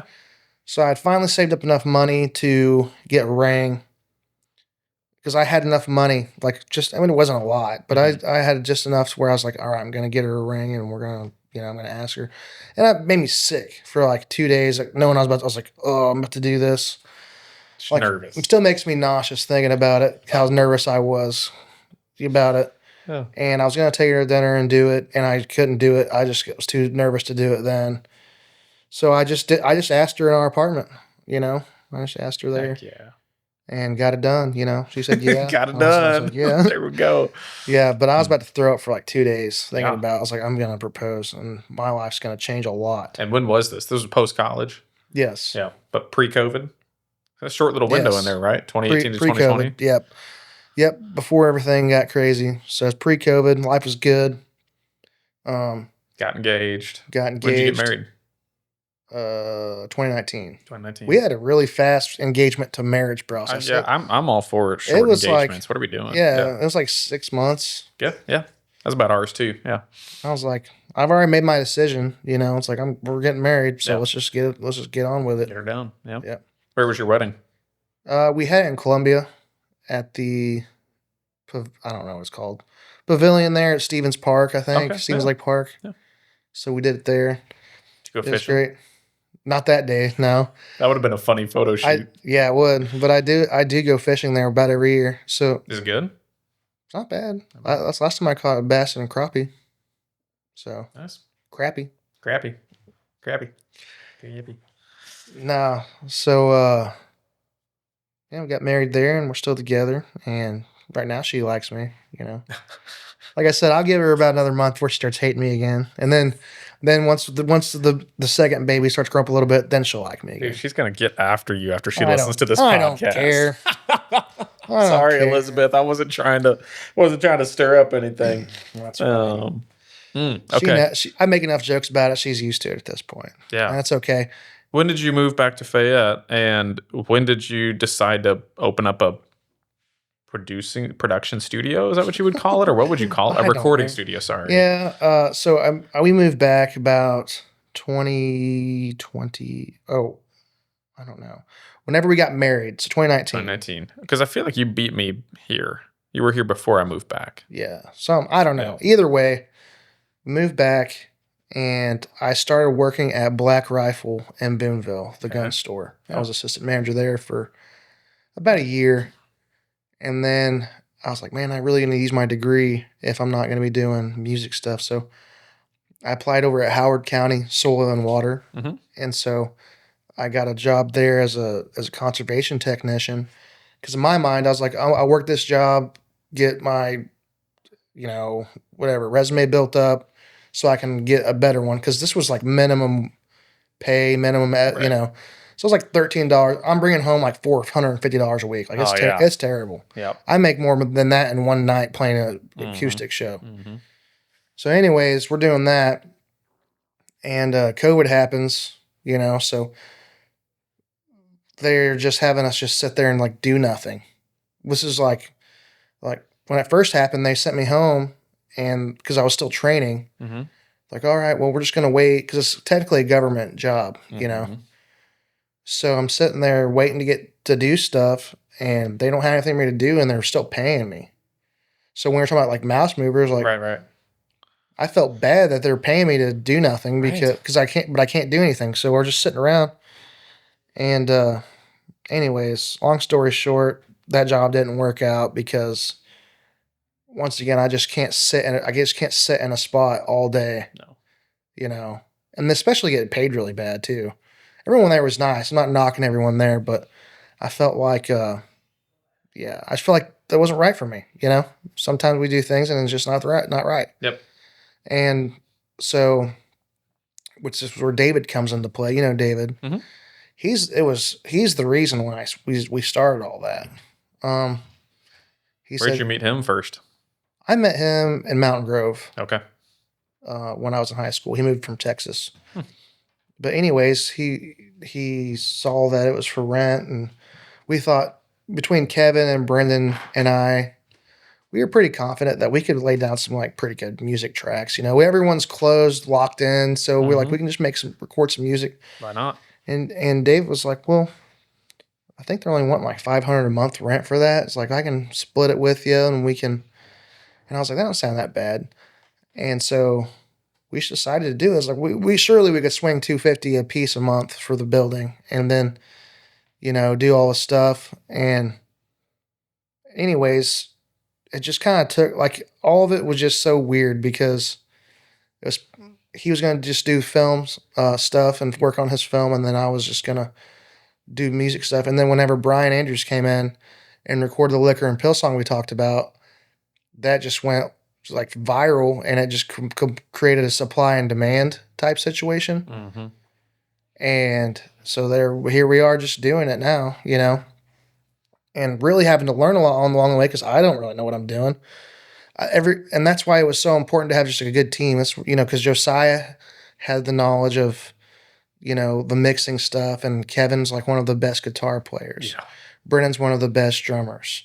Me, I'm just like a face. I'm a personable guy. So You're a lead singer. yeah, That's what you are. yeah. Well, I don't know.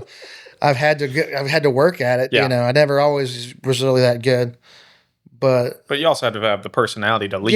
yeah. Well, I had leadership qualities and leadership skills and personability skills, because that's what a lot of people don't think about when running a business. Is someone's got to send the email, someone's got to talk to the people, someone's got to arrange the stuff. You know, and really that's what most of my time was doing, was arranging things, social media, emails, phone calls. Sounds like all the things you probably hate. Yeah.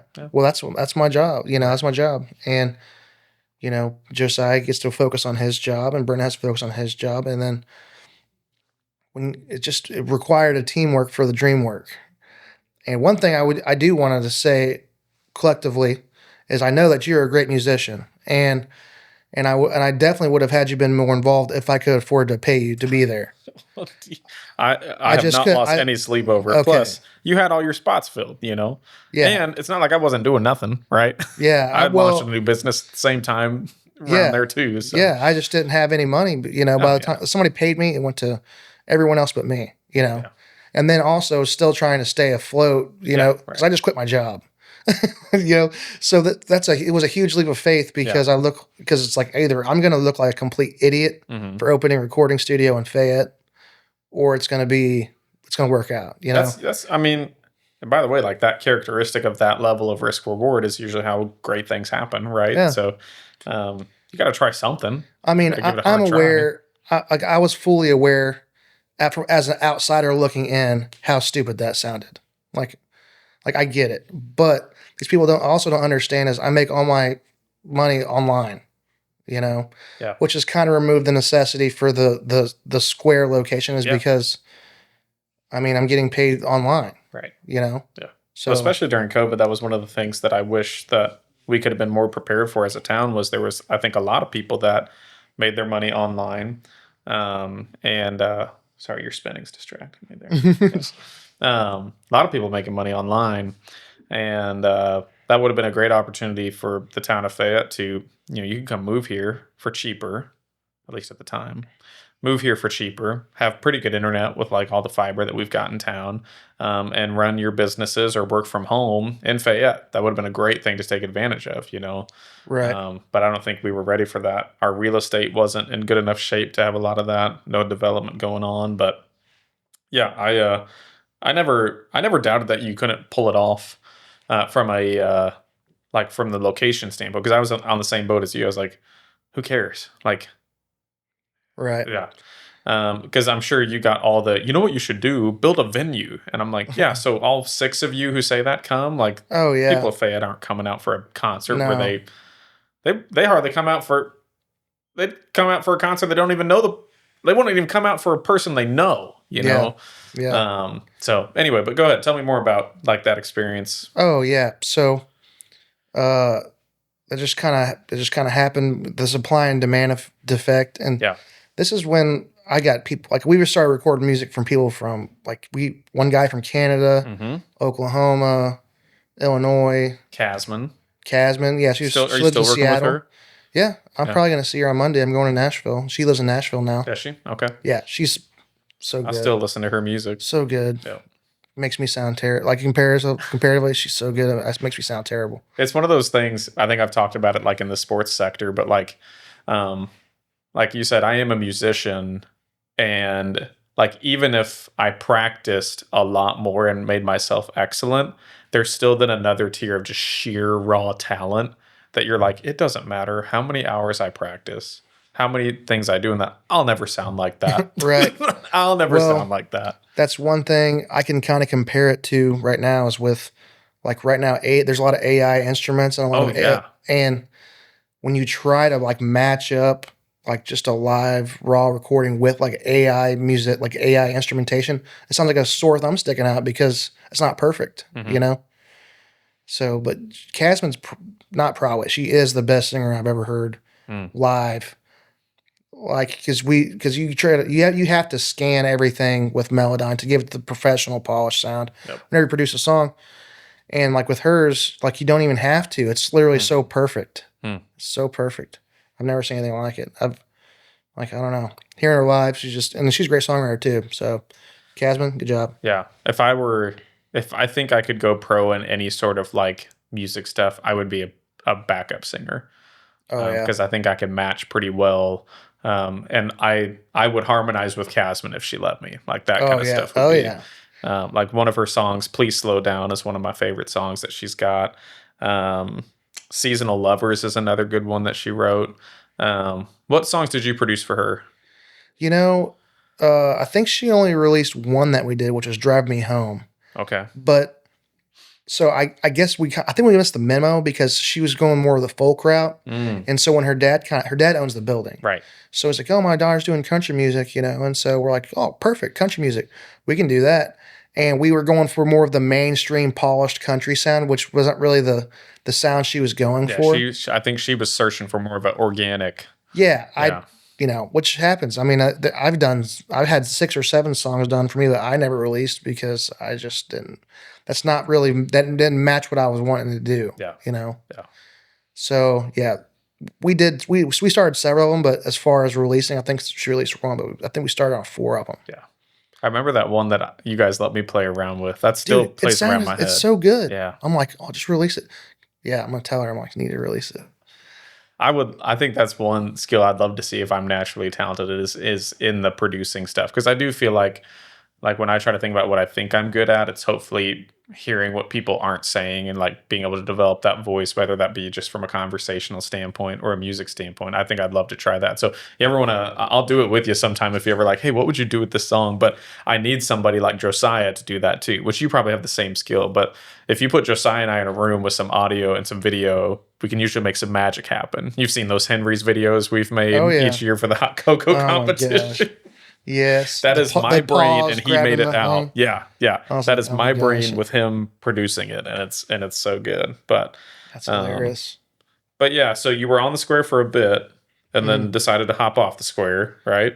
Yeah, it was just several things. You know, got neighbors, Mhm. and drum sets aren't, and loud music's not really, It's true.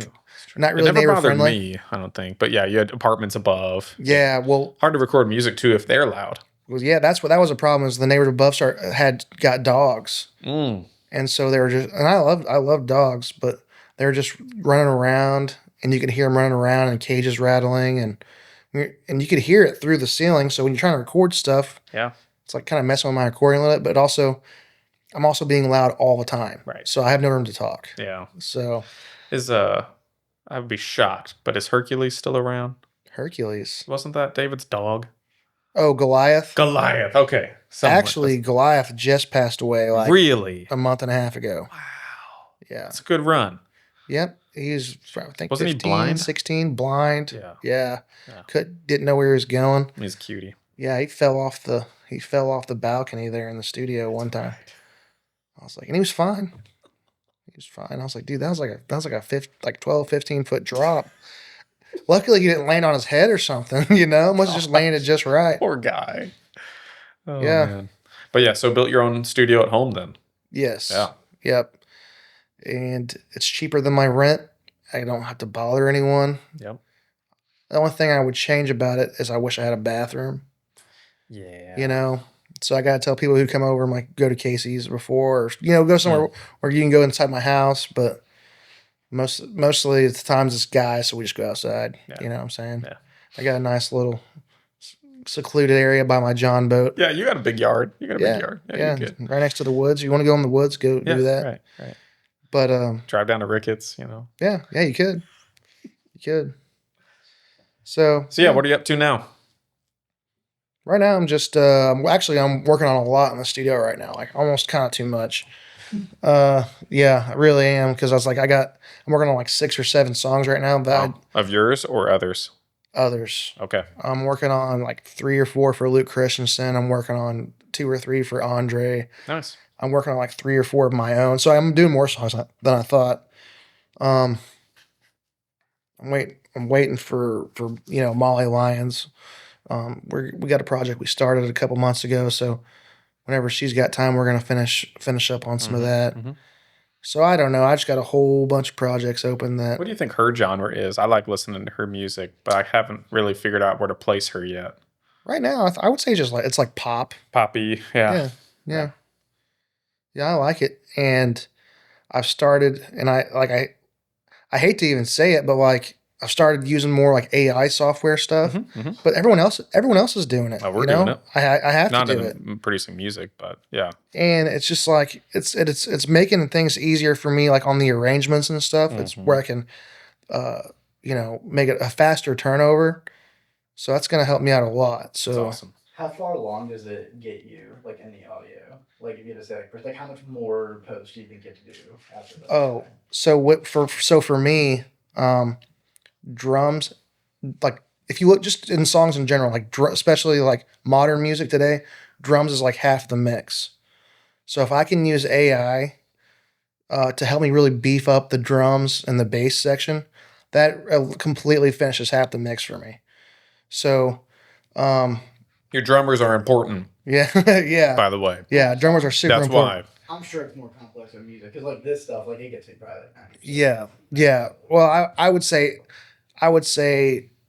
if I can use AI to really help with my drum and my rhythm section, that probably does like 65% of the work for me. I mean, I'll still have to do the other stuff and the vocal edit because the vocals have still got to be up front and sound good. But if you got good, big, fat drums, that's half the battle. Half the battle. And yeah. that's hard to do. That's hard to do with a regular kit. When you there's know? so many different sounds that the drums make. Yeah. And then, is it true that most probably recordings are not even real drums? No, they're fake. Yeah, none of them's real. They're all fake. Yep. I get replaced by robots all the time. Yeah. So yes, like in this industry, though, are you like worried about AI hurting like that stuff, or do you think it's more helpful? Like for me, I think it's helpful, but Well, I think obviously if you're still really good, you don't have to worry because you're good. You're still the best of the best. Now you're someone who's not very good. Obviously you can be replaced with AI. Yeah. But I think if you're a live performer, you don't have nothing to worry about I was because you gonna can say, still if do it anything, live. this might make live performance even more important, right? Right. Because it sounds like you could probably fake it not live, but Yeah. if you want to play live, yeah, it might make live performance even more important. Yeah, I mean, I personally don't have to worry because I play live and we can do everything live. If an AI did it, recorded it, we could still do it live. So it's not a big deal. But as far as like production goes, I think if I don't do it full time enough, I mean, I do it like part time. I'm a part time production guy. I do think in the next 5-10 years, the quality is going to be so good with AI instruments that anyone can do it from their house, and it will remove the need for music production, especially if someone learns how to edit their own vocals into the mix. Yeah, I can see that happening. But there's a lot of people who rather just pay someone to do it. They don't want to take the time to learn. it's still a tool. Yeah. So. Yeah, it's like it's just a lot of learning. Because it's especially the older you get, it's hard to go and try to bite off a whole new software. And I'm going to learn how to use this software to do this and this. And then by the time you master it, there's a new software. And, Yeah. And so the AI could, let's just say, theoretically speaking, I do think that the AI is going to be able to get it 10 years down the road where the need for commercial producers is going to be very minimal at this rate. Because there's the stuff that I'm already seeing is actually insane. But it's still hard to put your vocals in there to make it like good, Yeah. how you want it. Right. So you still got to figure out how to do that, and you still have to pay someone to do it unless you do it yourself. Yeah. Yeah, I mean, I think a lot of AI is going to separate who's great from who's not great. That's probably what it's going to do a lot of, and maybe it'll do this thing that COVID kind of crushed a lot of live performance, and maybe it'll turn back into having more local music. I don't know. Like for some reason in my brain, it's relating to food, right? we're replacing a product with a lot of fake products or different synthetic products, and it might make the human ear crave what we actually can hear live. What we can actually hear like live, not out of a speaker either. Maybe it'll generate more Festival of the Arts attraction because our bodies are going to get sick of maybe a synthetic sound. I don't know. Just a thought. Well, I'd say it's very possible because right now what I'm seeing with the AI music stuff is it's based algorithmically, like what's popular in this and what's Right. popular in It's that. trying to tune to what people like to hear. Right, which is good because it sounds good. Right. But then what's going to happen is everything's going to start sounding the same. Right. And Well, once, it's kind of like AI. and it's already getting there with country music. Like it all sounds, and Yeah. contemporary Christian music all sounds the same. Mhm. Yep. Like because now that I have to play drums at church, since you're not there anymore, Mhm. I'll get mixed up sometimes with like because we play everything in the same key, and I'm like, which one is this one again? Yeah. Because it sounds the same. Yeah. Well, it's had to force me to go like, there's some sets on a Sunday where I'm like, I'm playing the exact same rhythm, even on the toms, because I'm usually fairly creative, but like on the toms, I'm like, oh my gosh, I'm playing the same exact 4 on the floor tom rhythm. Right. I got to change something up. Yeah, I think maybe one of AI's problem is not going to be knowing when enough is enough. Like I feel like AI is like, oh, you like cookies? Oh, here's another cookie. Here's 1,000 cookies. Yep. And that's probably what they'll do in some of the stuff that they like create there too. It's like, oh, you liked that. It's kind of like if you're scrolling on your phone and you like if I hover over like one I don't know, like for some reason I've never watched the show Dexter. Have you ever watched that? I have. Okay. I've watched the entire show over YouTube Shorts in the past week because like I hovered over it for like once and then like it's all Dexter. Oh yeah. And that's what I think AI like that's what I think is the end result of, and I don't know if they'll be able to figure out a way to go, hey, you've had enough Dexter kind of thing, because their goal is to keep you locked in. Right. So that's where I don't know if like, yeah, you're right. They're all going to start producing. They're like, oh, people like this sound, and then all of a sudden every song sounds the same. Yeah, interesting. Yeah, I think And that might make us sick of it, which might swing us back into let's hear live music or let's hear a different genre. Yeah, I don't know what the genres will change and do, but I kind of got sick of bro country. And now I don't really listen to much. I like Morgan Wallen. I like listening to him. I will say, I'm always going to have a soft spot in my heart for bro country. Right. Always will. Cruise. Yeah. This is how we roll. Florida to line, baby. Well, and that was like during some of the banger years of our lives, right? Oh, yeah. Yeah, high school, college. Dude, I had a jacked up truck, tinted windows. I was rolling down dirt roads with my windows down. That's what I'm talking about. And I was 22 years Swerving old. like I had George beer Jones. in my back of my truck. Like I was just living it, man. Yeah. So, yeah, I was all about it. But Okay, I think we've had this conversation. I don't know why this song is popular.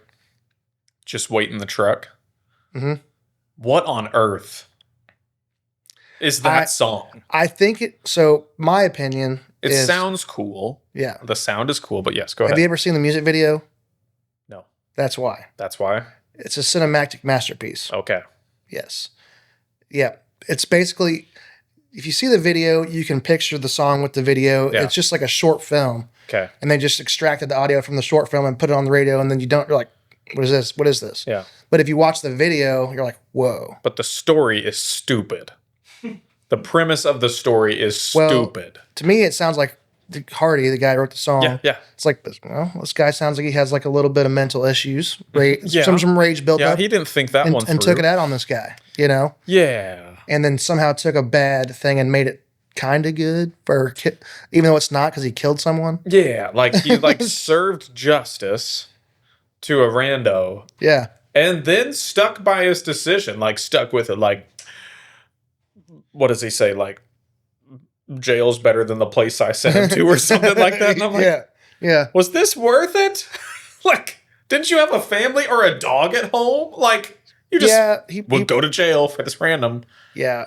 I mean, he probably could have just took her to, the local police station. Yeah. That's probably been the easy solution. But like I said, I think, because because I'm actually a fan of Hardy's music, Yeah, and I listen to. I'm not dogging him. That No, story no, is just stupid to me. Well, but I do think the dude's got some mental issue, like some rage built up, and probably, it sounded like yeah. the And guy's just music talking. might be his outlet. That's Yeah, fine. he's just talking about and taking he's it making out. more money than I am Yeah. talking about that stuff. So Yeah. So maybe he's helping people like vicariously live through offing someone right, who I might just hope want he to do doesn't that. inspire anybody to be like, Yeah, yeah, they deserved it. I'm gonna go kill this random person, and jail is better. And I'm like, love this genre. Like, yeah, it's yeah.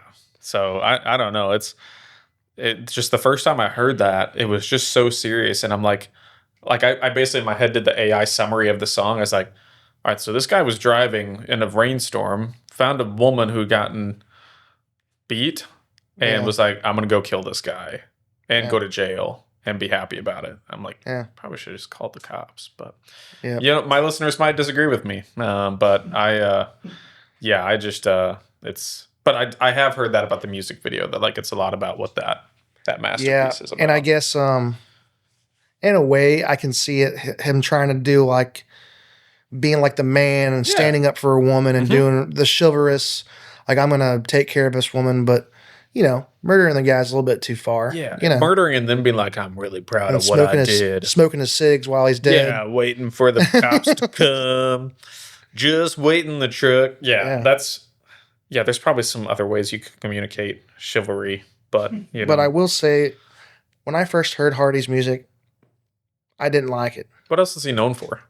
Well, for the first one I heard was Rednecker, like my town's bigger than your town or smaller than your I haven't town. even heard that. Yeah. Oh yeah, well I was like, either this song's really bad or it's so good it's over my head.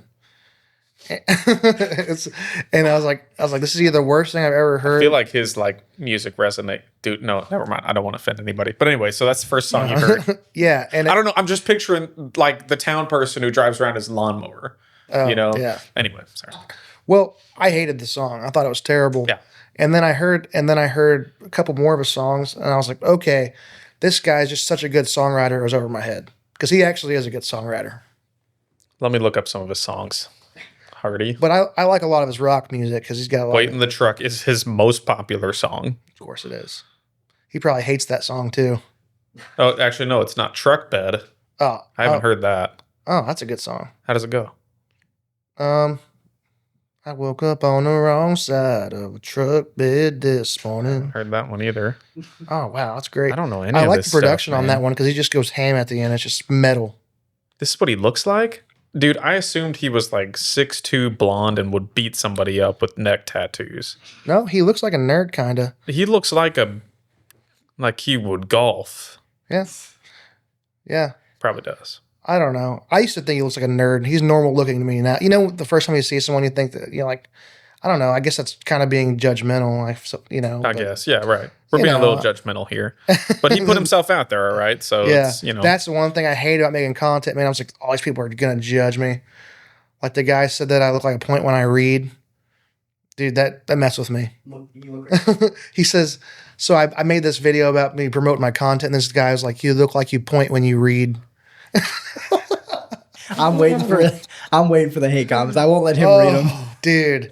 I was like, it was so simple, but it's like, that's a very good roast. oh, Like, yeah. He had to have, whoever that was, had to have heard that from somebody. Oh, he had to. You just come up with that, like, Man, something that's like that. good. But the thing is, I don't, You though. look like you point when you When I did gym content, somebody said No, dude. so good. Though. somebody said I looked like or they called me a melted ice cream cone, and I've used that insult like ever since. Melted then. ice cream cone? Yeah. Oh, yeah. Yeah, dude.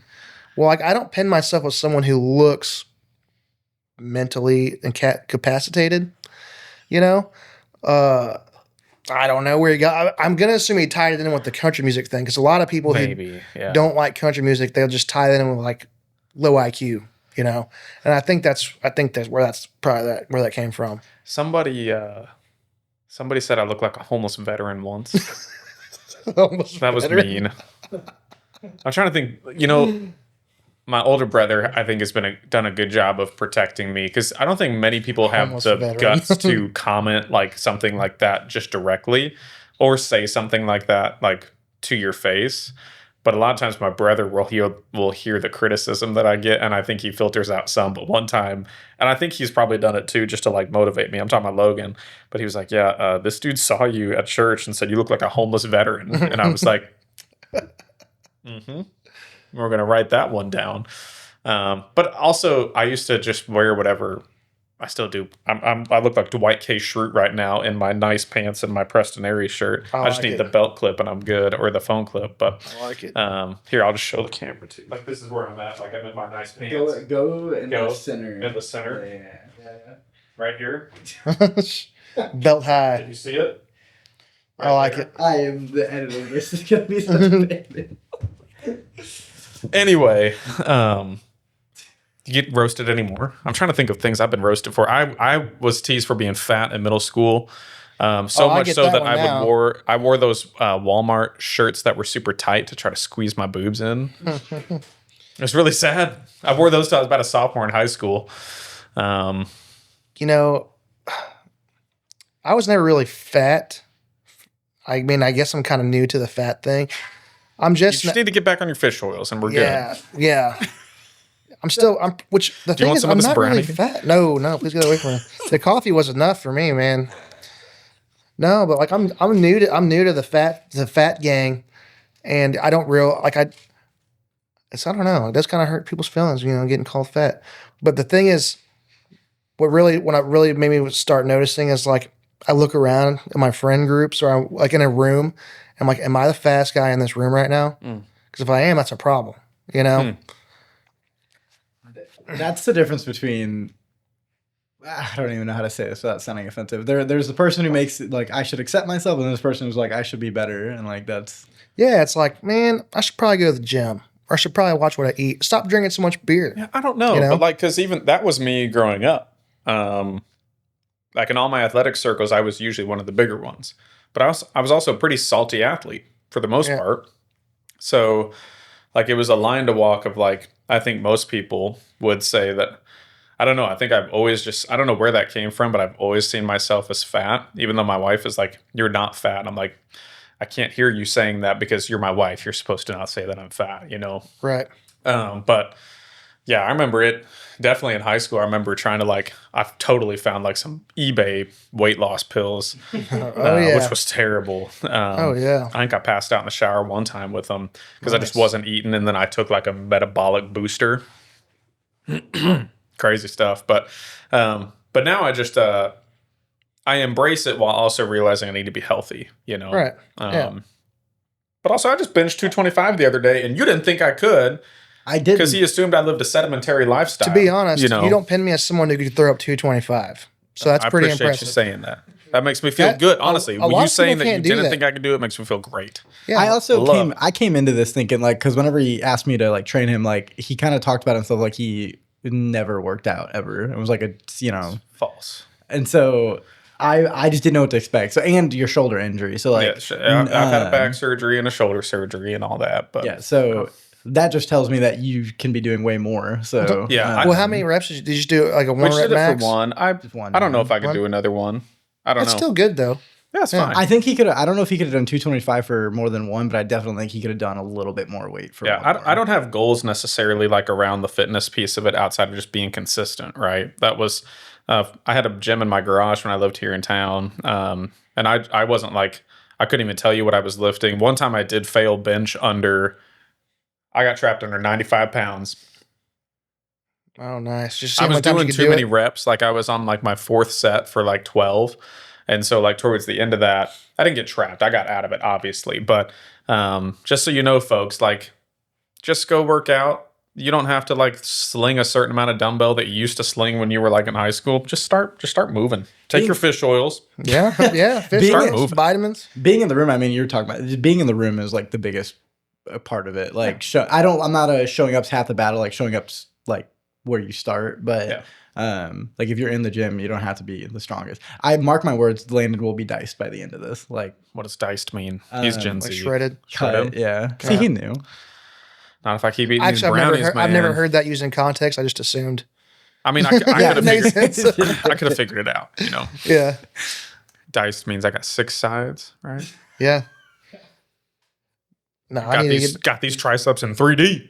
Yeah. No, I need to get back in the gym. Which for me, it's I assumed I was just fat because of all the beer I was drinking, and now that I'm like a month and a half of not drinking, I'm still fat. I'm like, Well, not drinking your calories is a big one. Like that'll help. So like soda. Well, I say I'm still fat. I'm like, I'm not that bad. Like, No.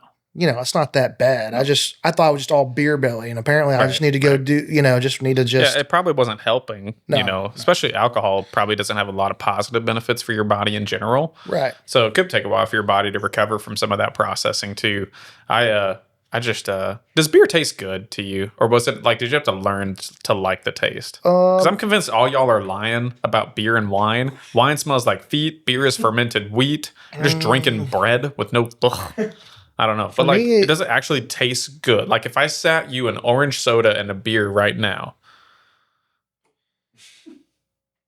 Depends on the beer. But okay, but right. I will say when I first no judgment. I'm just when I first like started drinking beer, no, it wasn't good. Like yeah, I think it's like an acquired taste. It is an acquired taste, which means it can't be that good. Yeah. Well, like the first time you drank Kool-Aid, you were like. Well, like I said earlier, like with the coffee, it's like I'm not chugging this because I just love coffee. I like the effect. But People you chugged that because it was loaded with sugar. It tastes good. Well, I wanted to get geeked out for the podcast. Sure. But like I'm drinking I'll admit this is just a drip coffee. It doesn't taste amazing. So yes, beer at general like it does not taste as good as like a soda or something. But you drink a beer, and you're like, oh, I'm relaxed. Okay, so it's the effect. Yes. I mean, for me, anyways. I think that's got to be for the most people because I don't think any normal. There's no beer alternative that a kid drinks. It's like, oh, that's great. Like root beer doesn't taste like beer. Oh, you know what I mean? Like the flavor palette doesn't exist until you're 21. Nobody's drinking not hot. Nobody's drinking liquid wheat. Have you had zero like alcohol beer like for like that they usually give to like recovering? Like the no count? No, and why would I? Dude, I had to do it for like a theater show once, and it was. Why would I? That's just. Like, I've had it before. Well, that's what I always say. But give me an orange soda. Well, because I was always like, why would you just drink non-alcoholic beer? Because it's just drink the real one. Yeah. It does taste the same, but I mean, I think if that's helping alcoholic people still. Like if they're trying to recover, I've seen a lot of people use the no alcohol beer. Yeah, it tastes like a beer. From a social standpoint, they don't want to completely blow up their social lives, but they don't want to drink. I'm for that, whatever that takes. Yeah. No, I think it does taste like to me because I've had it before because I was knocking it for years. I was like, why did you just drink the regular one? But I didn't realize some people have problems, with drinking, and that's. A responsible way for them to not do that. That's right. So I'm like, I'm not going going to behind that. Dog anybody for nicotine gum or nicotine. Like if they're trying to get healthier, I'm not going to dog that at all. But yeah, I just don't know. It's just again, it clearly is an acquired taste, and the benefits of the beer acquired taste aren't good. They just aren't good. No, and so for me, doing what I do, music, and I'm in a bar. You're at 3-4 nights a week. Yeah.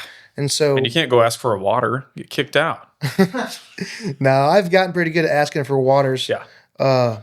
Especially when it's hot outside. You got to be hydrated. But normally when you're putting on a show and people want to have fun, you're like, oh, it's kind of like being the showman. You kind of join everyone with drinking a few beers, and the next thing you know, it's like you've done it for Wednesday, Thursday, Friday, Saturday. Like, wow, I've just intaked, way too many calories at a late night too, right before bed. So it's not good. No. Yeah. I'm nervous, I think in general to acquire to that taste because I sleep talk. Nice. And like full on we'll have a conversation with you and not remember it. So I can't imagine what drunk Landon like how unbelievably honest drunk Landon might be.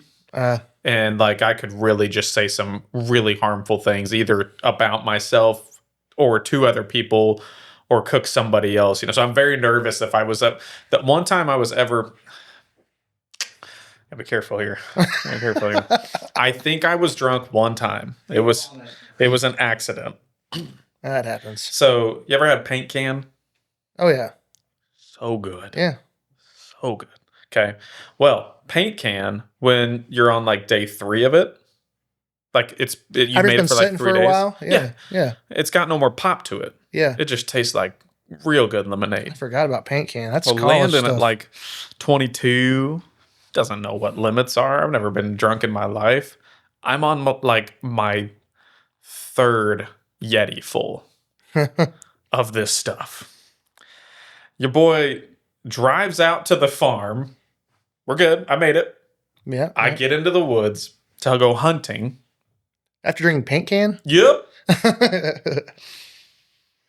Not a lot of fatherly guidance for me in the day. And I Okay, get out it's to the okay. woods and I see a deer. I'm on the ground. I'm trying to walk, into my spot. I see a deer. I like freeze and hold because it's a big buck. Dude, it's huge. Staring at this thing. No lie. I sit there like I am locked eyed with this buck for like 45 minutes until it turns back into a tree. There was no deer there. It was a at tree the all. whole time? Yep. Oh, wow. And that's when I knew. I was like, oh boy. So I sat down at the base of a tree for about 6 hours. Just sat there. I was like, you're going to sit here for a while until you're good.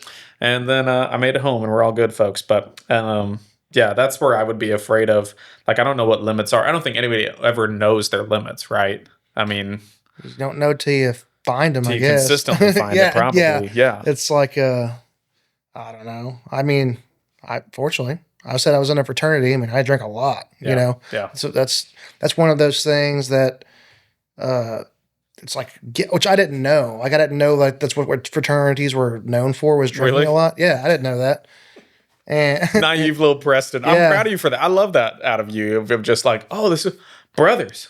yeah. We're going to be brothers. Well, I went into the fraternity thing the same mindset as like the Nashville thing, yeah. because I was like, I guess I can do it, and if I don't like it, I can be done with it. I was like, I'd like to at least try, and because opportunity's one time, and if I don't like it, I can just not do it anymore. So I did it, and Ben's drinking was highly encouraged in those things, and so I guess I don't necessarily regret it. Is it good for you? No. Is it bad? Yes. But with that being, I also know my limits. I know Right. how much you should and should not drink. So that's, a positive. Yeah. So I don't know. Probably not part of your complete nutritious diet. Probably need to No. cut that and orange juice, Yeah. Yeah. But yeah, I have a pretty addictive personality, so I usually try to avoid things that I can see other people get addicted on because I usually will. Right. I'm the type of person that gets got by those Facebook ads that are like shoot the zombie game. You ever seen those? Dude, they I almost get get me. got I by get them. so mad. I'm like, all you had to do was move it like one inch. They're totally they're rage baiting you into like, see, I can play this game better. And then all of a sudden yeah. you've downloaded like Mob Yeah. Shooter. You play it for like a whole day. I do play it for like a whole day, and then they like introduce ads, and then Is they it the just delete one it. where it starts off with one guy and a gun? I've and seen that it one. subtracts the number. I and really then you- hate zombies, so like I Yeah. don't do anything zombie related. But I've seen the ones where it's like it's not zombie, but like have you seen the airplane shooter one? Like where you like the progression of like your airplane evolution, where you try to sling your airplane as far as possible. Got on that, played that for a while. I haven't spent any real money on those kind of games. I was big on Clash of Clans back in the day. Did you ever play Clash of Clans? I have not. Good for you. You're fine. It's That fine. game is huge. I know a lot of people still play it. It's been around since at least 2013. The only games I played was Warcraft, Frozen Throne, and as far as spending money on your phone, Pokemon Go. I am a huge Pokemon fanatic. Are you like I a master? love Can you Pokemon. do you have levels of Pokemon Go? Like you like Levels are of you, Pokemon Go? Yeah, I mean there is levels to it. yeah, Yeah. yeah. Like are you what's your title? I mean I'm just like level 33, Okay. but I also haven't played because after Generation 3, I was like, okay, this is getting to be Mhm. a little ridiculous, But as far as the first 3 generations, I'm all about it. And then they started adding all these Pokemon that were just, so I quit playing because I got tired of all these Pokemon. I didn't know what they were, Yeah. It's like, I'm not catching those. I want to catch those. I'm not trying to catch them all. I'm Yeah. good. I don't need to catch them. Yeah, I feel like they should have stopped at like 200. The first 150, the stuff from like 1996, the Charizard, the Pokemon that's worth like 50 grand for the card. Yeah, those are the good ones. There's a reason why it costs $50,000 for a Charizard card, because it's the good stuff. That's crazy to me. Yeah, those are the same people whining about like milk prices too that bought a Charizard card for $50K. Oh yeah. Shut up. I don't want to hear it. Yeah, like back when Taylor Swift tickets were like $4 or $5 a piece. Yep. And then people whining about like budgets. I'm like, nope. Yep. I don't want to hear it. You know, I just went through my phase. I had to catch so I just went. Now I didn't get first edition cards, but I just started getting all the Pokemon cards. Like I wish I had when I was a kid. So because I'm an adult now, so I got me a holographic Charizard. I think I paid $300 for it. 1996. Then I went and got my Venusaur, holographic Venusaur, because I wanted to have all three of the starters: the Blastoise, the Venusaur, the Charizard. Dude, so you are into this? Yeah, dude, I love them. Nice. I'm serious. Like I had a poster on my ceiling of all Yeah. the 150 Pokemon, those original ones. Makes me wish I'd have brought. I have a Pokemon Lego set that I built, like a big Lego ball or like the Mega Block one. Yeah. And I was like, it makes me wish I don't. You know Was what? not I don't allowed. care. Like, oh really? No. Oh, it's okay. I'm pretty sure my mom ripped up some cards one time that she found out that we were trading on the bus with. Probably like a holographic Mewtwo in there, I'm sure. Oh yeah. But instead for like us, like the Christian version of Pokemon was just VeggieTales. So Ace. The older I get, the more spiritual and religious I get. So I'm gonna be a little bit more, on it with stuff, like that. But as far as Pokemon goes, I'm probably gonna let them play Pokemon because there's not. Yeah, in like, my as I've opinion, I didn't really watched experience Pokemon- anything demonic about it. So it's like, right. Like that is usually the beef. Like if you look just the surface of Pokemon, sure there's like magic involved, right? no. But yeah, okay, so no. But like these There's not. Thank you. No, thank you. You're clearing me You're up. welcome. Like there's characters. It's just like I don't know. It's just like a thing, right? They're just I like don't think you're going to animals. conjure the devil through playing Pokemon. No. But maybe maybe the devil just heard that and he's like, bet. throw a Pokeball. Bet, I'll to get Satan. Now, Watch your Pokemon, kids. like I just can tempted the understand devil. more like keeping kids from Harry Potter or something. I can understand that. Yeah. But as far as Pokemon, it's basically as a kid who loved it. I still love it. It's just like you have a friend, like it's an animal that you Yeah. can talk to, and it can. Yeah, I've do seen some cool stuff. weirder friends. You remember There's no magic involved. what so. was those pets you had a computer game Pokemon. with? What was the pets you had a computer game? Webkins? Way weirder than Pokemon. Yeah. In my opinion. Yeah. Had to feed Furbies. Furbies? Yeah. Seriously. Seriously. Yeah, we Yeah. got people worried about Pokemon letting people have Furbies. So were you into Yu-Gi-Oh growing up or no? Oh yeah. So I collect Yu-Gi-Oh too. Now that one's more, in my opinion, that one's worse than the Pokemon one. If you're worried about witchcraft or something, Right. because I think my mom tore up some of those too. I got them. Yeah. I just like dragons, I don't man. need I got the 'em. blue. I'm good. I got like 5 or 6 blue eyes white dragons holographic.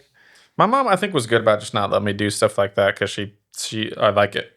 We definitely weren't allowed to watch SpongeBob, but if you asked her why, she's like, it was just stupid. You just lose brain cells when you My watch dad it. hated SpongeBob Yeah, my mom hates SpongeBob. because it was just laughing. It's like, yeah. Yeah. But You like, know? I love to quote I love to quote the little things that I do know. Like, is mayonnaise an instrument? Oh, yeah. Like that's one of my favorites. Well, I got quoted it earlier. It's like, I need it. Because he was sitting in the water with no water.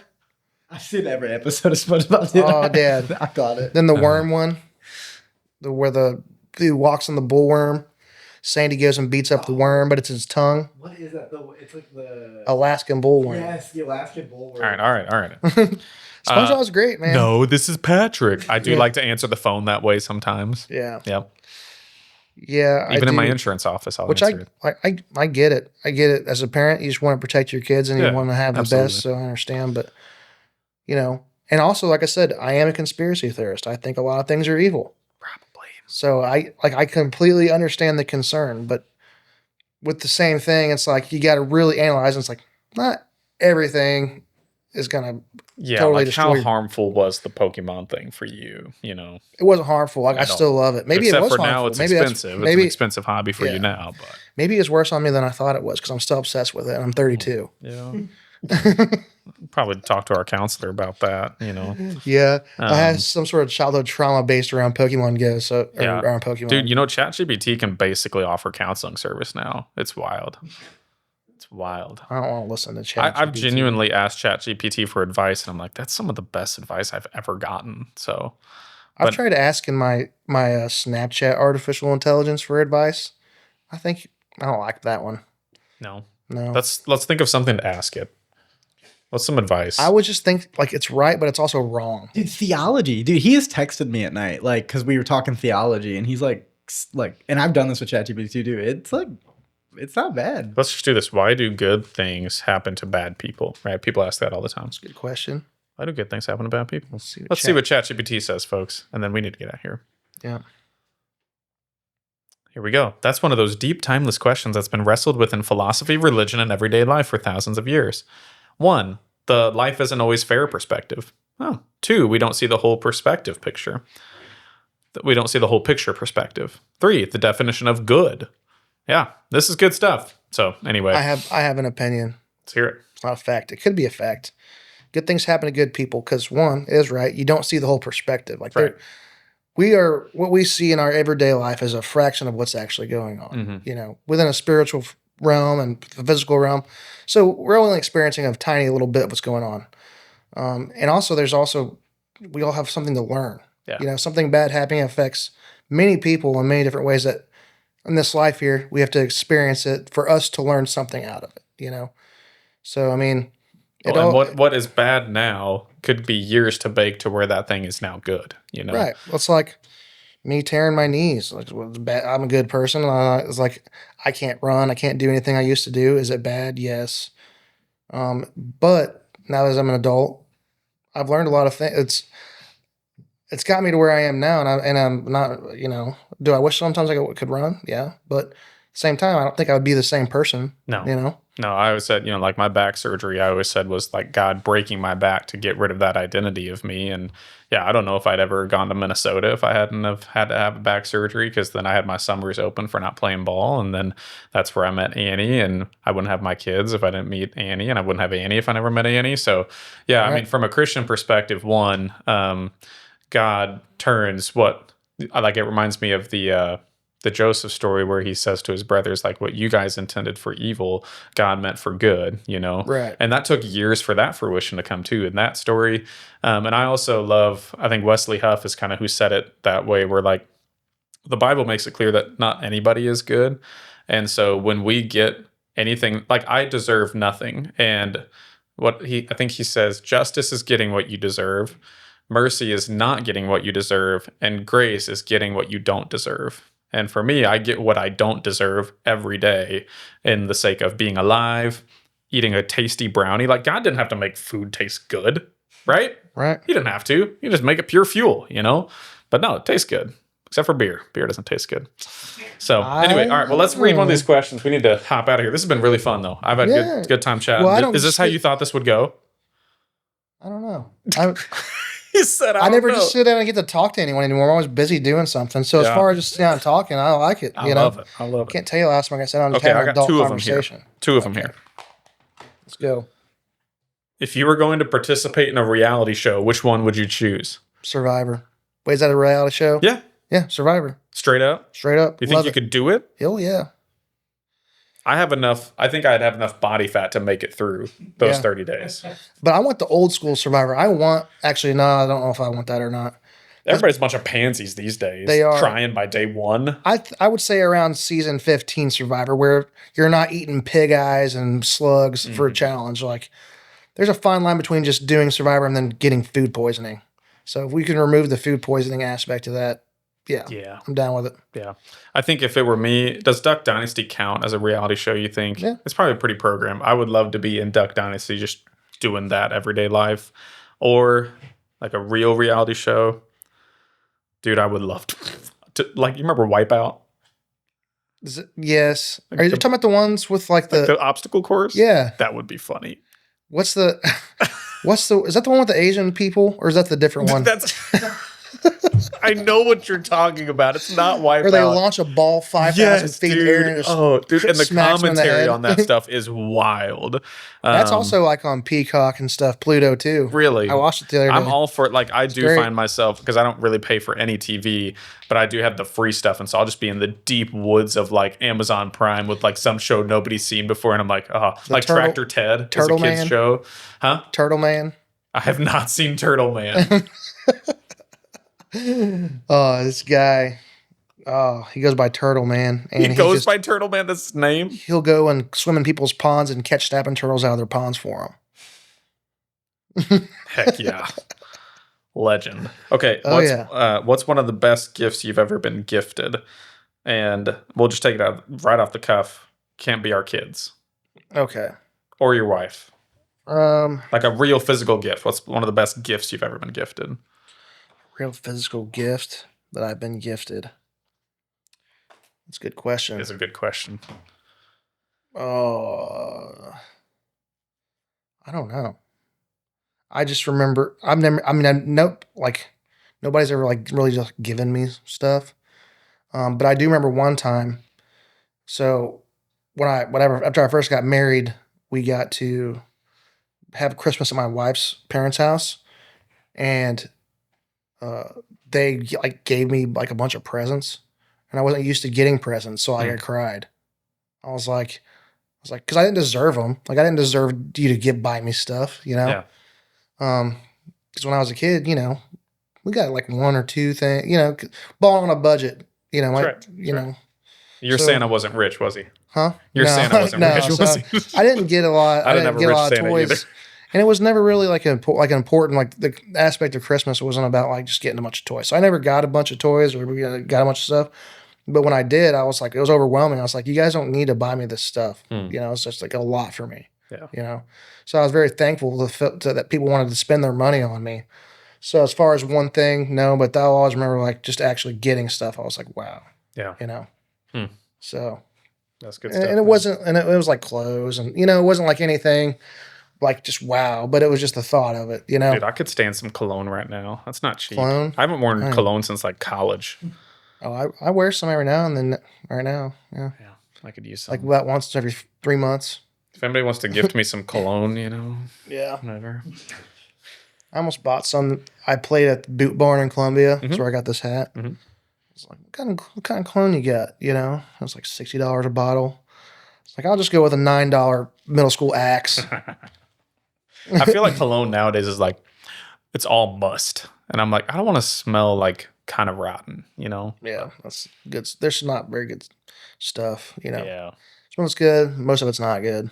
Yeah. I wore like the American Eagle colognes. I was definitely like an American Eagle kid.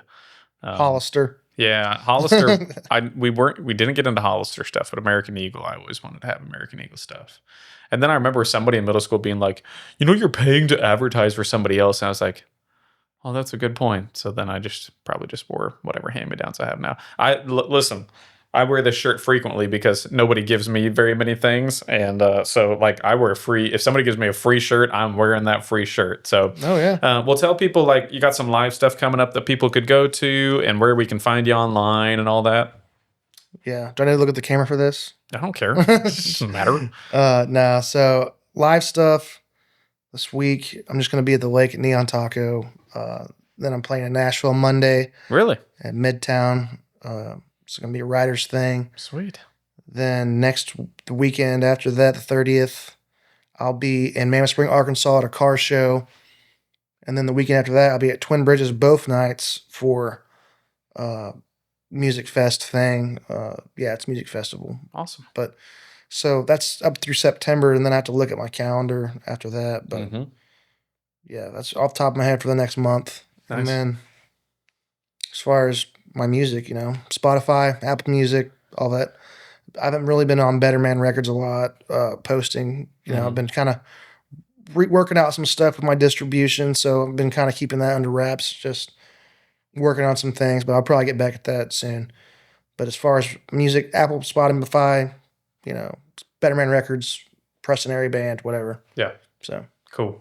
You got the blue check mark by your Facebook too, don't you? yeah. I noticed Yeah. that. You're one of my only blue check mark friends. Oh yeah. No, I was like, I got the notification that some of my videos were getting enough views where I could qualify for the blue check. And I was like, oh yeah. Yeah. You don't pay Goals. for it?